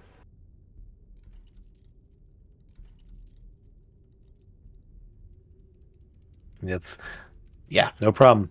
You kind of you put your weight up there. Anything that does creak, you kind of pull your weight off of and kind of shift your weight so it doesn't creak, and just kind of make your way up there. So yeah, you can move up on top. Go ahead and place yourself. It's 5, 10, 15, 20, 25, 30. Yeah, you could definitely move. Yeah, there you're good. Yep, that's easy. And I'm just gonna sit there. Yep, you are essentially What out of what is he view. doing? What is He he seems to doing? be actually working at the wall, working at the stone on the wall. They're kind of prying out crystals and kind of essentially working on like he's actually digging and kind of doing stuff there. So he's actually working like he's How basically far mining. up am I? You're 10 feet up. Okay. Yeah, it's a little 10 feet up there. And this is a pile of things right below the platform there. This is a pile right below it. So they're all stacked up below this little platform here. Okay. Esk. People are moving into place there. The slot appears in front of you. You have plugged down so you're rushing up to there. Okay. Yep, that's unfortunate. That is as far as I. Okay. Well, that's so we will be rolling initiative for them then, because this is that moment in Baldur's Gate where suddenly you move close enough, they notice you, and initiative starts rolling. So Amethyst, what are you doing? I'm going to activate my carpet. Okay. And then the slod's going to run over. Speed 30 feet, so I guess he can just get up. I mean, if he's not actually doing anything, he can do a double move and go over to there. Just run over. Sure. Basic command to get into place. Okay. Mhm. So you activate. Go ahead and use your move as well if you want to move yourself, because you can activate, move, and command the slot. Yeah, I'll come forward a bit. I'm trying to stick quite close to Okay. Madam for now.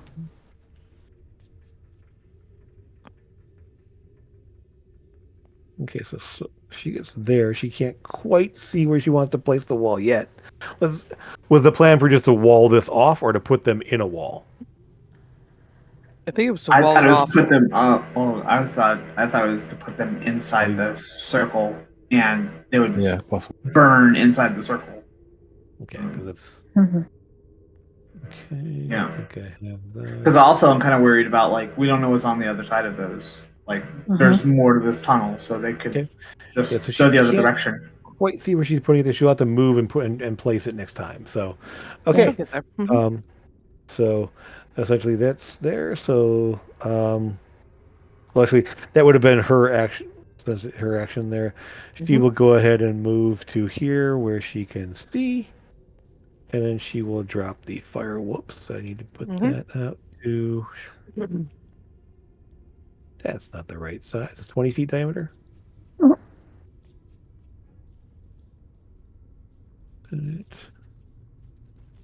That gets them all in No, that square. that looks like a 10-foot diameter. Oh, no, Again, 10-foot radius. it's the squares. Okay, I will make it. Okay. Yeah, it's a little strange. It's kind of fiddly because 1, 2, 3, 4, 5. It goes from the center. Yep. Yep, that's 20 all Okay. around. Isn't that okay? Yeah, I don't so want to hurt the party. I don't want to hurt the party, but I've never mind. Nothing. I'm What? good.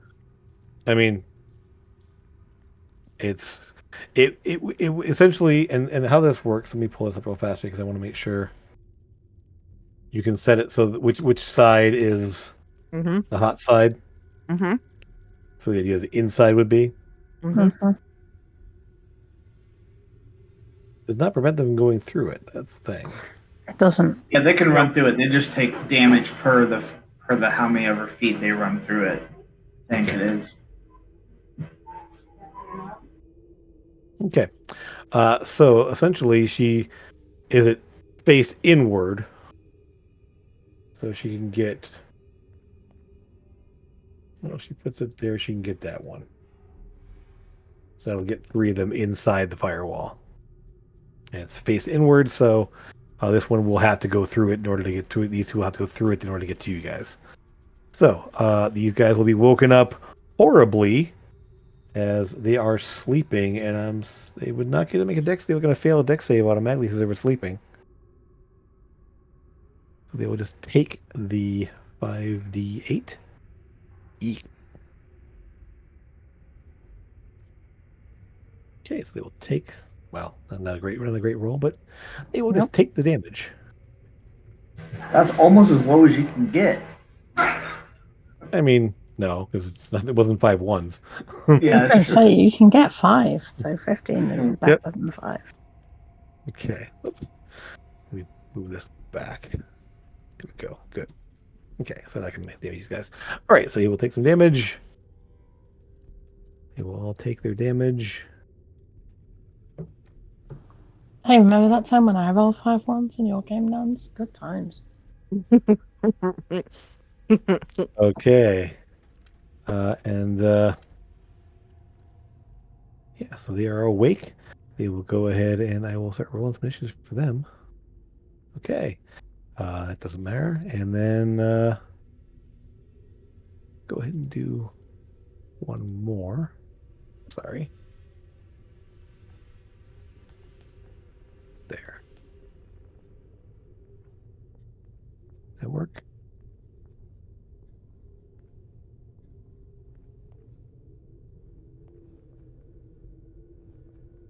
Interesting. Okay, yeah, it works. All right, cool.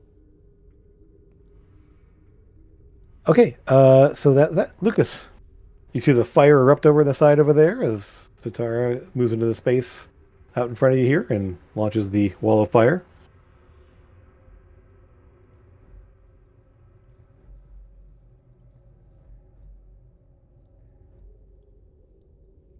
I'm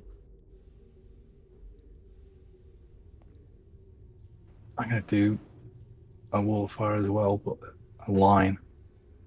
Okay. Where are you putting your wall? Just there, just blocking off that whole section. Okay. Like that. Sorry, I moved to the wrong layer. One sec here. Let me come on. Oh my gosh. Why are you doing this? The line alien. Do this. There we go. Now I can do this. Put on the wrong layer. There we go. There's your wall of fire. And I will place it where you said. So right there. That? There, Cool. there, yeah. All right. So, Was it and I heat- assume heat side heat facing going in? them. Yeah. Excellent. All right. So it is walled off very, very well. Excellent. All So right. the guy there, because he's in 10 Yeah, feet, will take damage. Yeah, he will. So go ahead and roll your damage. Oh, you took it. There we go. And yeah, It's 24. He woke up to a very happy moment. He's not having fun. Okay. The 5d8 for the damage. Okay. Yep. Yeah. So he's just let me move this to the back. Here we go. Okay, now I can hit him. So he's just gonna take it. So he's very unhappy.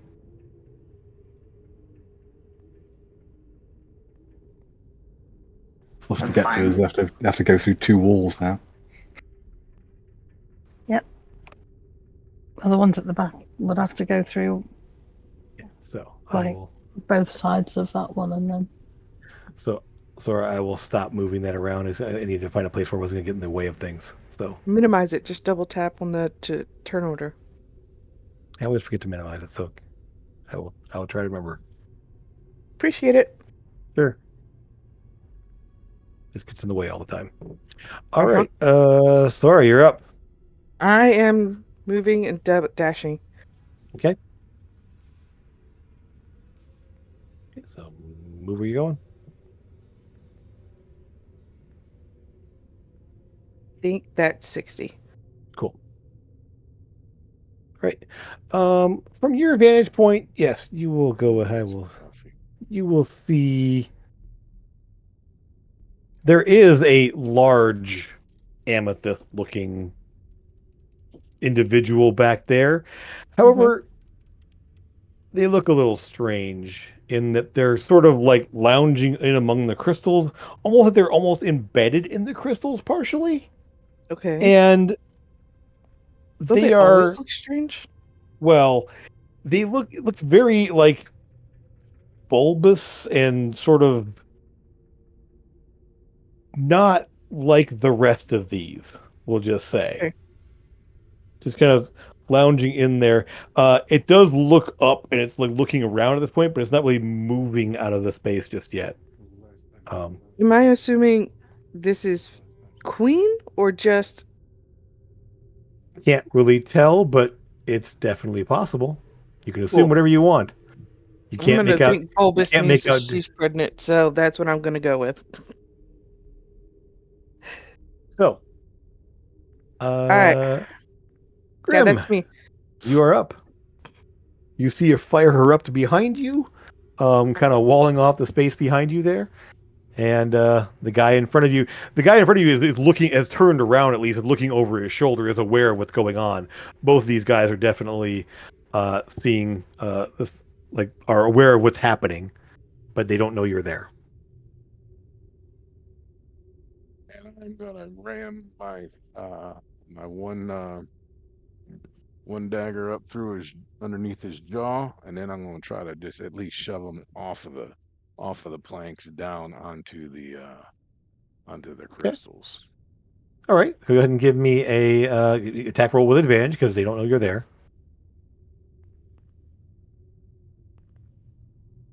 Lucas, you did a wall of fire on your turn? Okay. You definitely hit. Roll that damage with a sneak attack.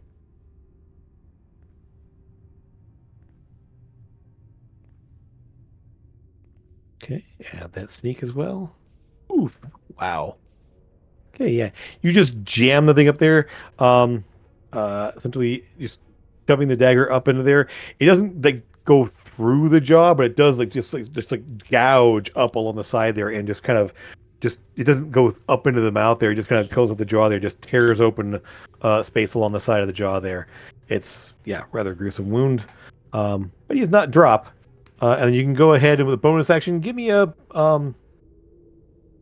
it would normally be an athletics check here, but give me a dexterity check. In other words, he's going to kind of trip him off the side here, as he's unaware. He's not really strong enough to push him. Just roll a straight dex. Roll me a dex check. Yep. See how well you do on that. Okay. Let me roll his strength check and see how well he resists being shoved. Guys are not.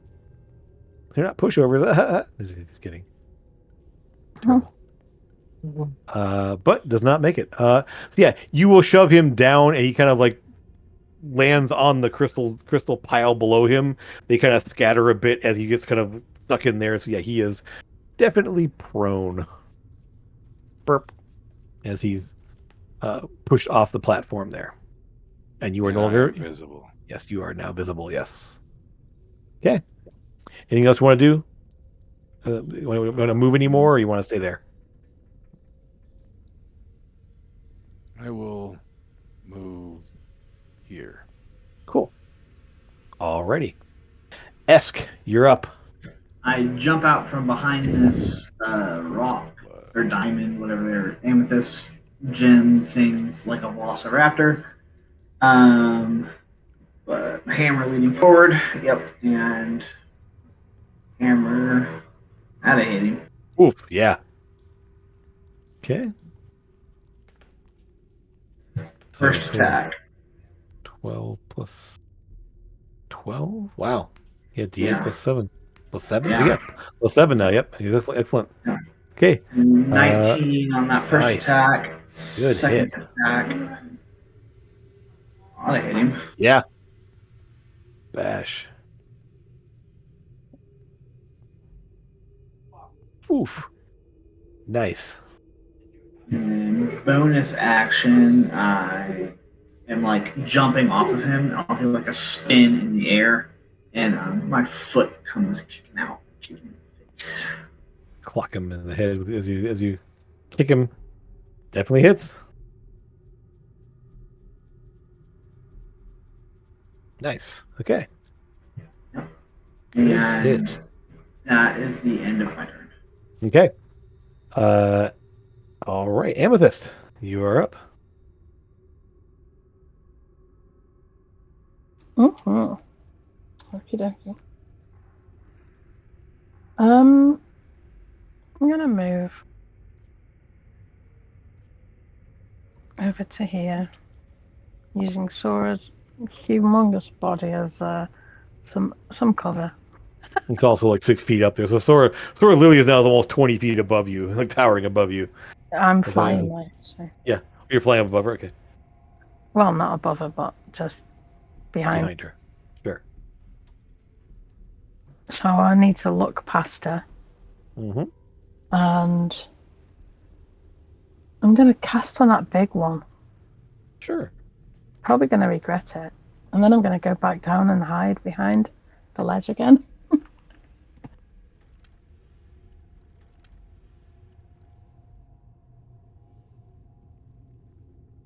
Sorry, I've lost it. It's a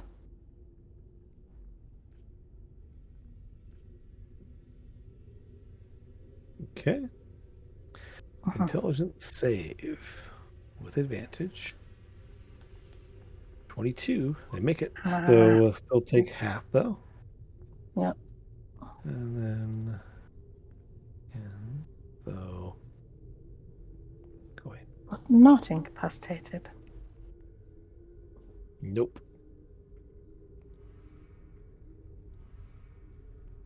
Okay. Looking at it now, it sort of looks up at you as this brilliant lance of energy slams into her head, and you see her kind of like leaning forward as it there was definitely a distinct difference between the body type of this one and the others. She's just this massive like figure there. This person has not moved much in a long time. They're almost like wedged in among these crystals and everything else. And actually, that's from your angle. That's all you can really see. So that's good. Slot. That's loud. Go for it. Yeah, he's just gonna smack this one. Sure. I'll try to. Well, 14 will not hit. The second one will hit though, so the claws do hit. The second claw hits. Mm-hmm. For 8. Yep. Okay, and cannot heal. Alrighty.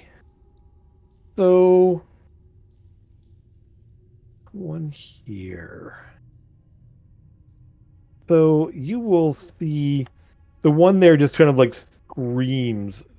Is this like bellowing like scream, and we'll just blast a 60-foot cone. Oh, hell yeah. Oops, I'll maybe make this into a cone.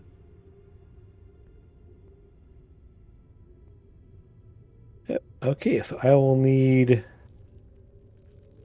all y'all, except for Grimbar, to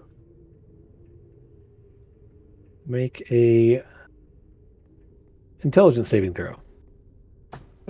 Jim, These are done at wisdom, right? because I messed up. Intellect Fortress is concentration spell, so it's gone. Right. Okay, so Amethyst, you get to add a +2 to that. Right.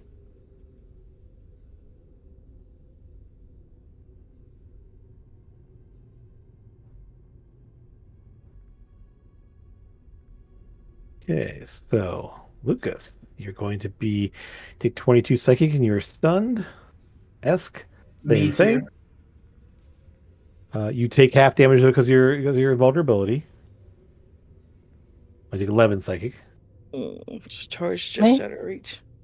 No, you always take half damage, so Yeah. you take half and half again. Okay. It was 23, so half of that would be 11. Half of that's going to be 5. Yep. So Okay, those of us who pass take half? Yes. Okay, so 11. So you two are stunned. Okay. And does not move from that spot. stays there. Yep. However, let's see, what's that range? Let me check that real quick. Yeah.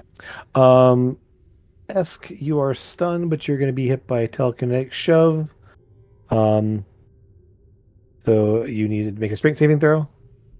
Oh, did they get the slot as well? Yes. Oh. Slab was definitely in it as well. So yeah, let me make that save as well. Okay, so 15 will make it. So yeah, take half, and I think half again because Slod.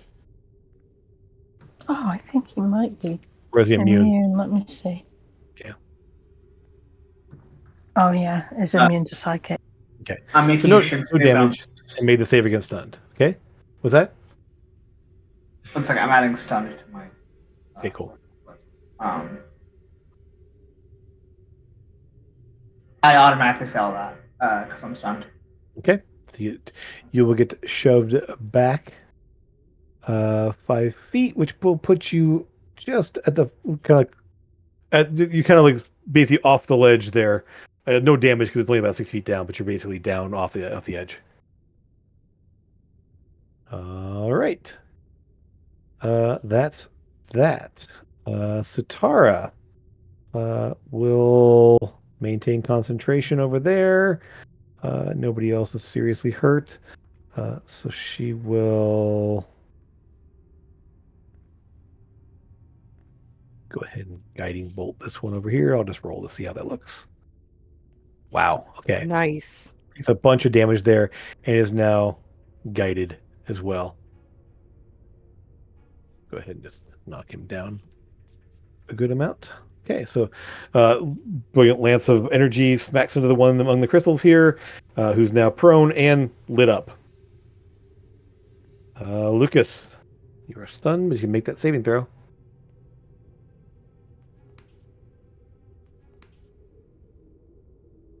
Intelligence saving throw.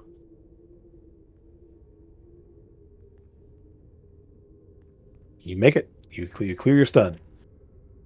Kind of shake your head and probably getting real sick of those psychic blasts. Yeah. The wall of fire would have gone when I got stunned. I can't concentrate when you're stunned. Right. Okay, so whoop. All right. Okay then. We have Sora. You're up. You're moving there. Okay. I'm gonna smash his face in. Sure. You will notice a lot of the things among the pile here and on the ground and here, those appear to be eggs. That's not good. Yep, it's still smashing his face in. Go for it. Anyone feel like scrambled eggs? You definitely hit. I'm gonna throw some radiant into it just because Excellent. I'm special. Sure, do it.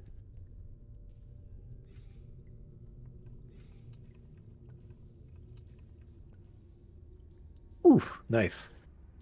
Wow. And then I hit him again. Okay.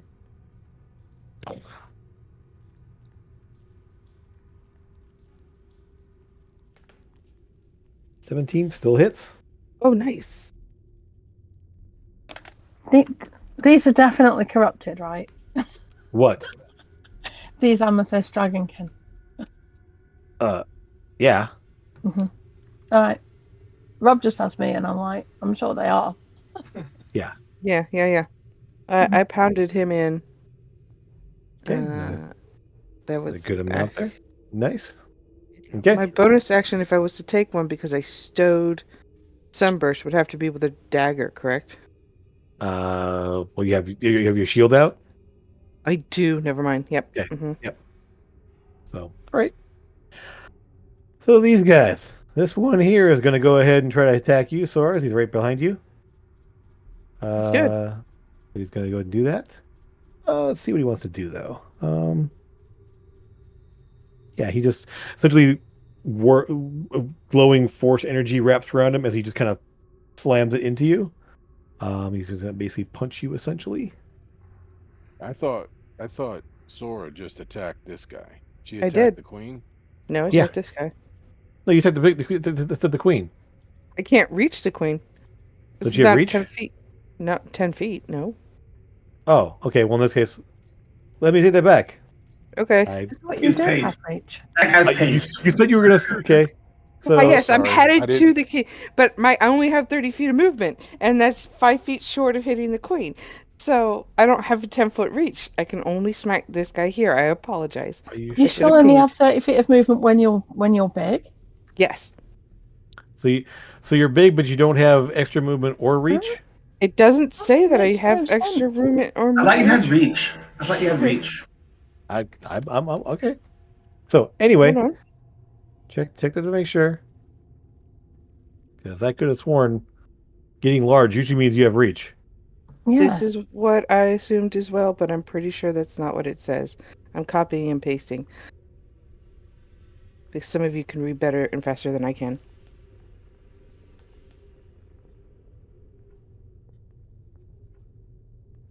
I don't know what it's called. What's it called?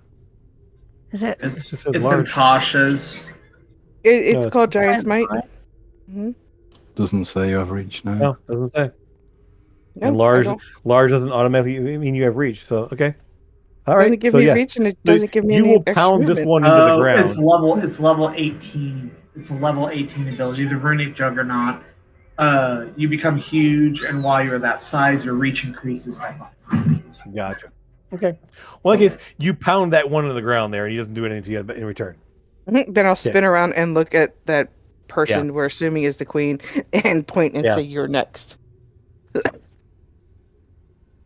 She doesn't say anything. What? This one will go ahead and jump up to here because they will get up from being prone and be very unhappy. Still nice and lit up though. And he's going to try to hit you there, Grimbar, because you so rudely hit him. I thought standing up was an action. Plus, he's got to get up. No. 10 It feet. costs half It's going to movement. take half your movement. And, Unless it's you only, have the- and this pile is right below. Huh? I So thought he you has said I 50 knocked him down 10 feet. No, you're 10 feet up. He's on the on this he's right below it. Okay. All right. Yeah. No. Over here is 10 feet down to the bottom, but over here is like these are stacks of things underneath him here. So he just scrambled up there and hopped up on top because he was right below you. So essentially he's right on the edge of the platform here, and we'll try to punch you a few times because he ain't happy. 15 to hit. Does not hit you, right? No. Okay. Ooh, look at that. 20 to force hit. damage. Ooh. Yes. Okay. You need to make me a strength check. DC 15. Strength saving throw, sorry. You're good. Which means the third hit can hit you. That means what? 22. So he'll hit you for 17 more. So basically he's just thundering. Like, I need to make me another strength saving throw. Each one is just pounding into you, trying to knock you back away from him. Don't forget you're rolling strength saves with advantage. So you have to roll twice. Why is he rolling with advantage? Because he got the boon from the dragon, right? Taking save, the claw. It's roll with advantage.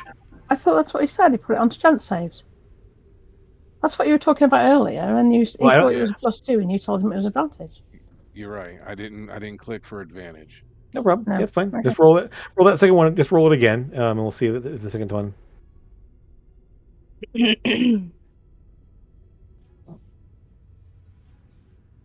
Okay. I Supposed to roll better. I forgot about it. He did roll Was I better. supposed to roll twice? I thought he said just roll it again. So you roll once, or it says roll it again to see if you pass the second time there. The first one you passed. Supposed to pass one the second time though. So the total of 43 points damage. 40 points of 43. As he just pounds into you with his glowing fists. Okay, now can I take a cunning action and reduce the damage? You can use your reaction to reduce one of them down. So essentially you can reduce it to 26 to a 13 and take a total of 30 instead. Did he not pass the first one with a... He did. Uh-huh. Has to be knocked back. I I'm gonna put 13 heals, so I only took 30. Yeah. I'm giving myself 13 back. All Yep. right. There you go. Cool. So and I'm pushed back. No. Yes. You are knocked back. You are knocked back. Let me see how far back it is again. It is 10 feet. So you're gonna go kind of off the edge here into the pile of crystals. They're prone. So, but Can yes, I roll a dex check to see if I go prone? I have a high acrobatics. no, I because have a high you dex. you blew, that would have been making your saving throw. You would have been knocked back. So you're it's you essentially get knocked back onto the things here. You're not like on your back flat, but you're kind of among the crystals here, so you need to kind of extricate yourself and then move. So essentially, it's so that would be so. This one here, he's gonna charge out because ouch, and take some damage. Boy, I'm not even paying attention to the firewalls. this one's gonna go out that way. That's gonna go out that way, away from the fire. These guys are gonna back off because ouch. This one, oh, I need to just roll that. That was Tara's. That's better. So he's comes screaming out of the fire in your direction. There, burning, not happy. Everyone else is on the other side, not be able to come in. All right. Jim, this big dragonkin, the what looks like potentially the queen, does she look like the others? Does she also look like she's corrupted? The corruption is not. I mean, yes, she has jagged crystals all over her. Externally, it's the same. The corruption's on the inside, for the most part. Okay. You've never seen an amethyst dragonkin that wasn't corrupted in some way, but the corruption is on the inside for the most part. Okay. And it's more what they're doing. So. Yeah. So. All right then. That's all of them. Grim. Can use half your movement to get back up a place there and move back on the platform. You can move somewhere else. Where do you want to head to?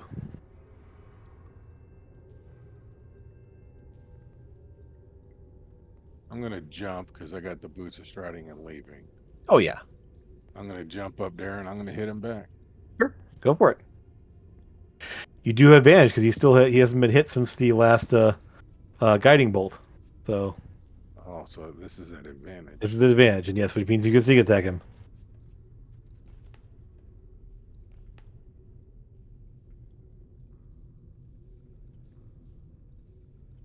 Yep, you definitely hit. Add that sneak attack. Yep. Oof. Yeah, you tear him up. He's looking bad. He's like fate to the side. Yeah, I know she had critted him too when she hit him with the guiding bolt. Yeah, he's pretty messed up.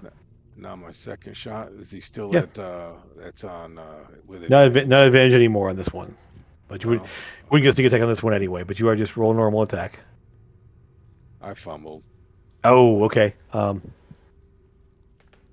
Let me ask you this: being this dagger what it is, do you want it to kind of fly out of your hand accidentally? Yeah. Where let me roll to see where it lands. Essentially, you kind of go to hit him there, and it kind of like goes up there and goes flying here. Let's see where it ends up. Okay, so it will land. I'm just going to put a little spot on the ground here. It will land right about here. It clatters and lands on the floor. Right out this, you can now teleport to it if you want. Yes, yes. That's why I said yes. Sure, why not? It'll be an interesting option to a fumble there. All right, Yes. all right. Ask. Intelligence saving throw. Yes. You can do it, Esk. I know you're not Please that pass. smart, but you Go can on, do please it. pass. I'm really not. Oh, 15. make it. I make it. Okay. You Well, do that's make it. Yep. action. That's Going to just- wake up and Grab a brush and put a little makeup. You save at the Mhm. end of you save at the end of your turn. Actually. Yeah. okay. You don't. Yeah. You don't So get to. you'll You don't get to Oh, move. yeah. Have bonus action. You save at the Rage. end. Yeah, you save at the end of your turn. Okay. So it's the last thing you do. So basically, ends your save ends your turn. So basically, you're still back there, but you are no longer stunned. So you're down there. Yep. Yes. Cool. All right, Amethyst. Okay, now it's changed what I was going to do because I was going to go and scoop Ask up if he failed that time. Put him on the carpet and get him out of the way. Let's. I don't want to be behind everybody anymore because of what just happened. It's not good. I'm gonna concentrate on this guy. I can't do a concentration spell because of the bloody sword. Horrible. I love when Bernie talks to herself. It's great. I'm sorry. I'm sorry. I love it. Like most of my spells are concentration. It's really annoying. When we get back to town, we're gonna have to find you some spells that are not concentration based. It's not about getting back to town. It's when I level up, I can change stuff around and stuff. It sounds like she wants to go shopping for. Well, you're a sorcerer. She can't. Yeah, sorcerer, just reconfigure your mind. What you doing? Can you do that in real life too? That would be I great. wish. I know. Oh, how handy that would be. I did that once, and then they gave me medication. I'm gonna do the same thing again on the this. Okay. Not on her though. I'm on gonna who? do it on this one over here. Okay. Still have a good chance to save that, I know. but did not. Good. Okay. And So that's incapacitated for a round. Okay. All right. Yeah. So he sort of like pauses and just stops and kind of stares at the ground a little bit there and is reeling a bit from it. Is the Slard able to get up here or not? At the 10 foot up. What's his movement? 30. No, I wouldn't be able to get there. I think you can get up onto the crystal here, but you wouldn't be able to get all the way to it. Is she actually doing anything? She just blasted you all with psychic energy. Oh yeah. I thought She that just was stunned two of you. Yep. All right. Well, he's going to go over and give her a good Okay. smack then. Okay. Oh, nice. Oh, it's only Yeah, 9. except it's +1. Yeah, +1. It's okay. Wow. Great job, dude. Double Right. digits on the damage is still good though. She let the bellowing screech, Yeah. and just like vocalizes it, and you actually can hear her speak. You heard these speak before. That's that. Very good. She gets to go.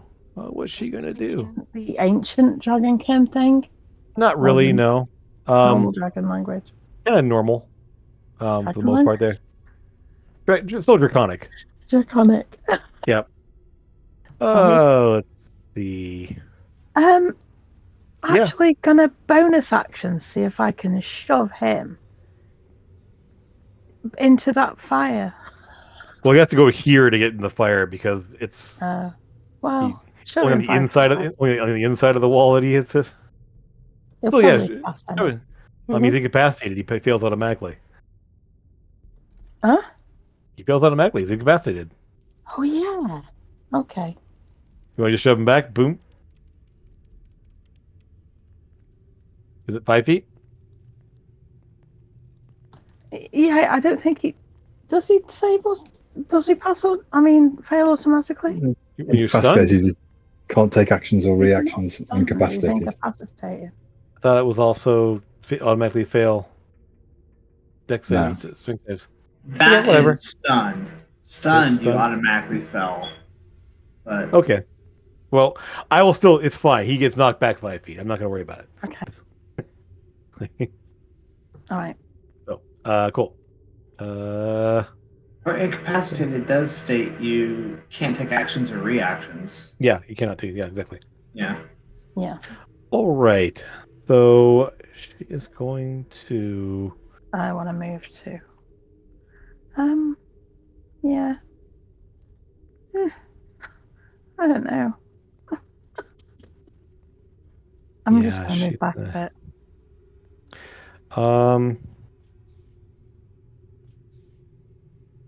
She's going to.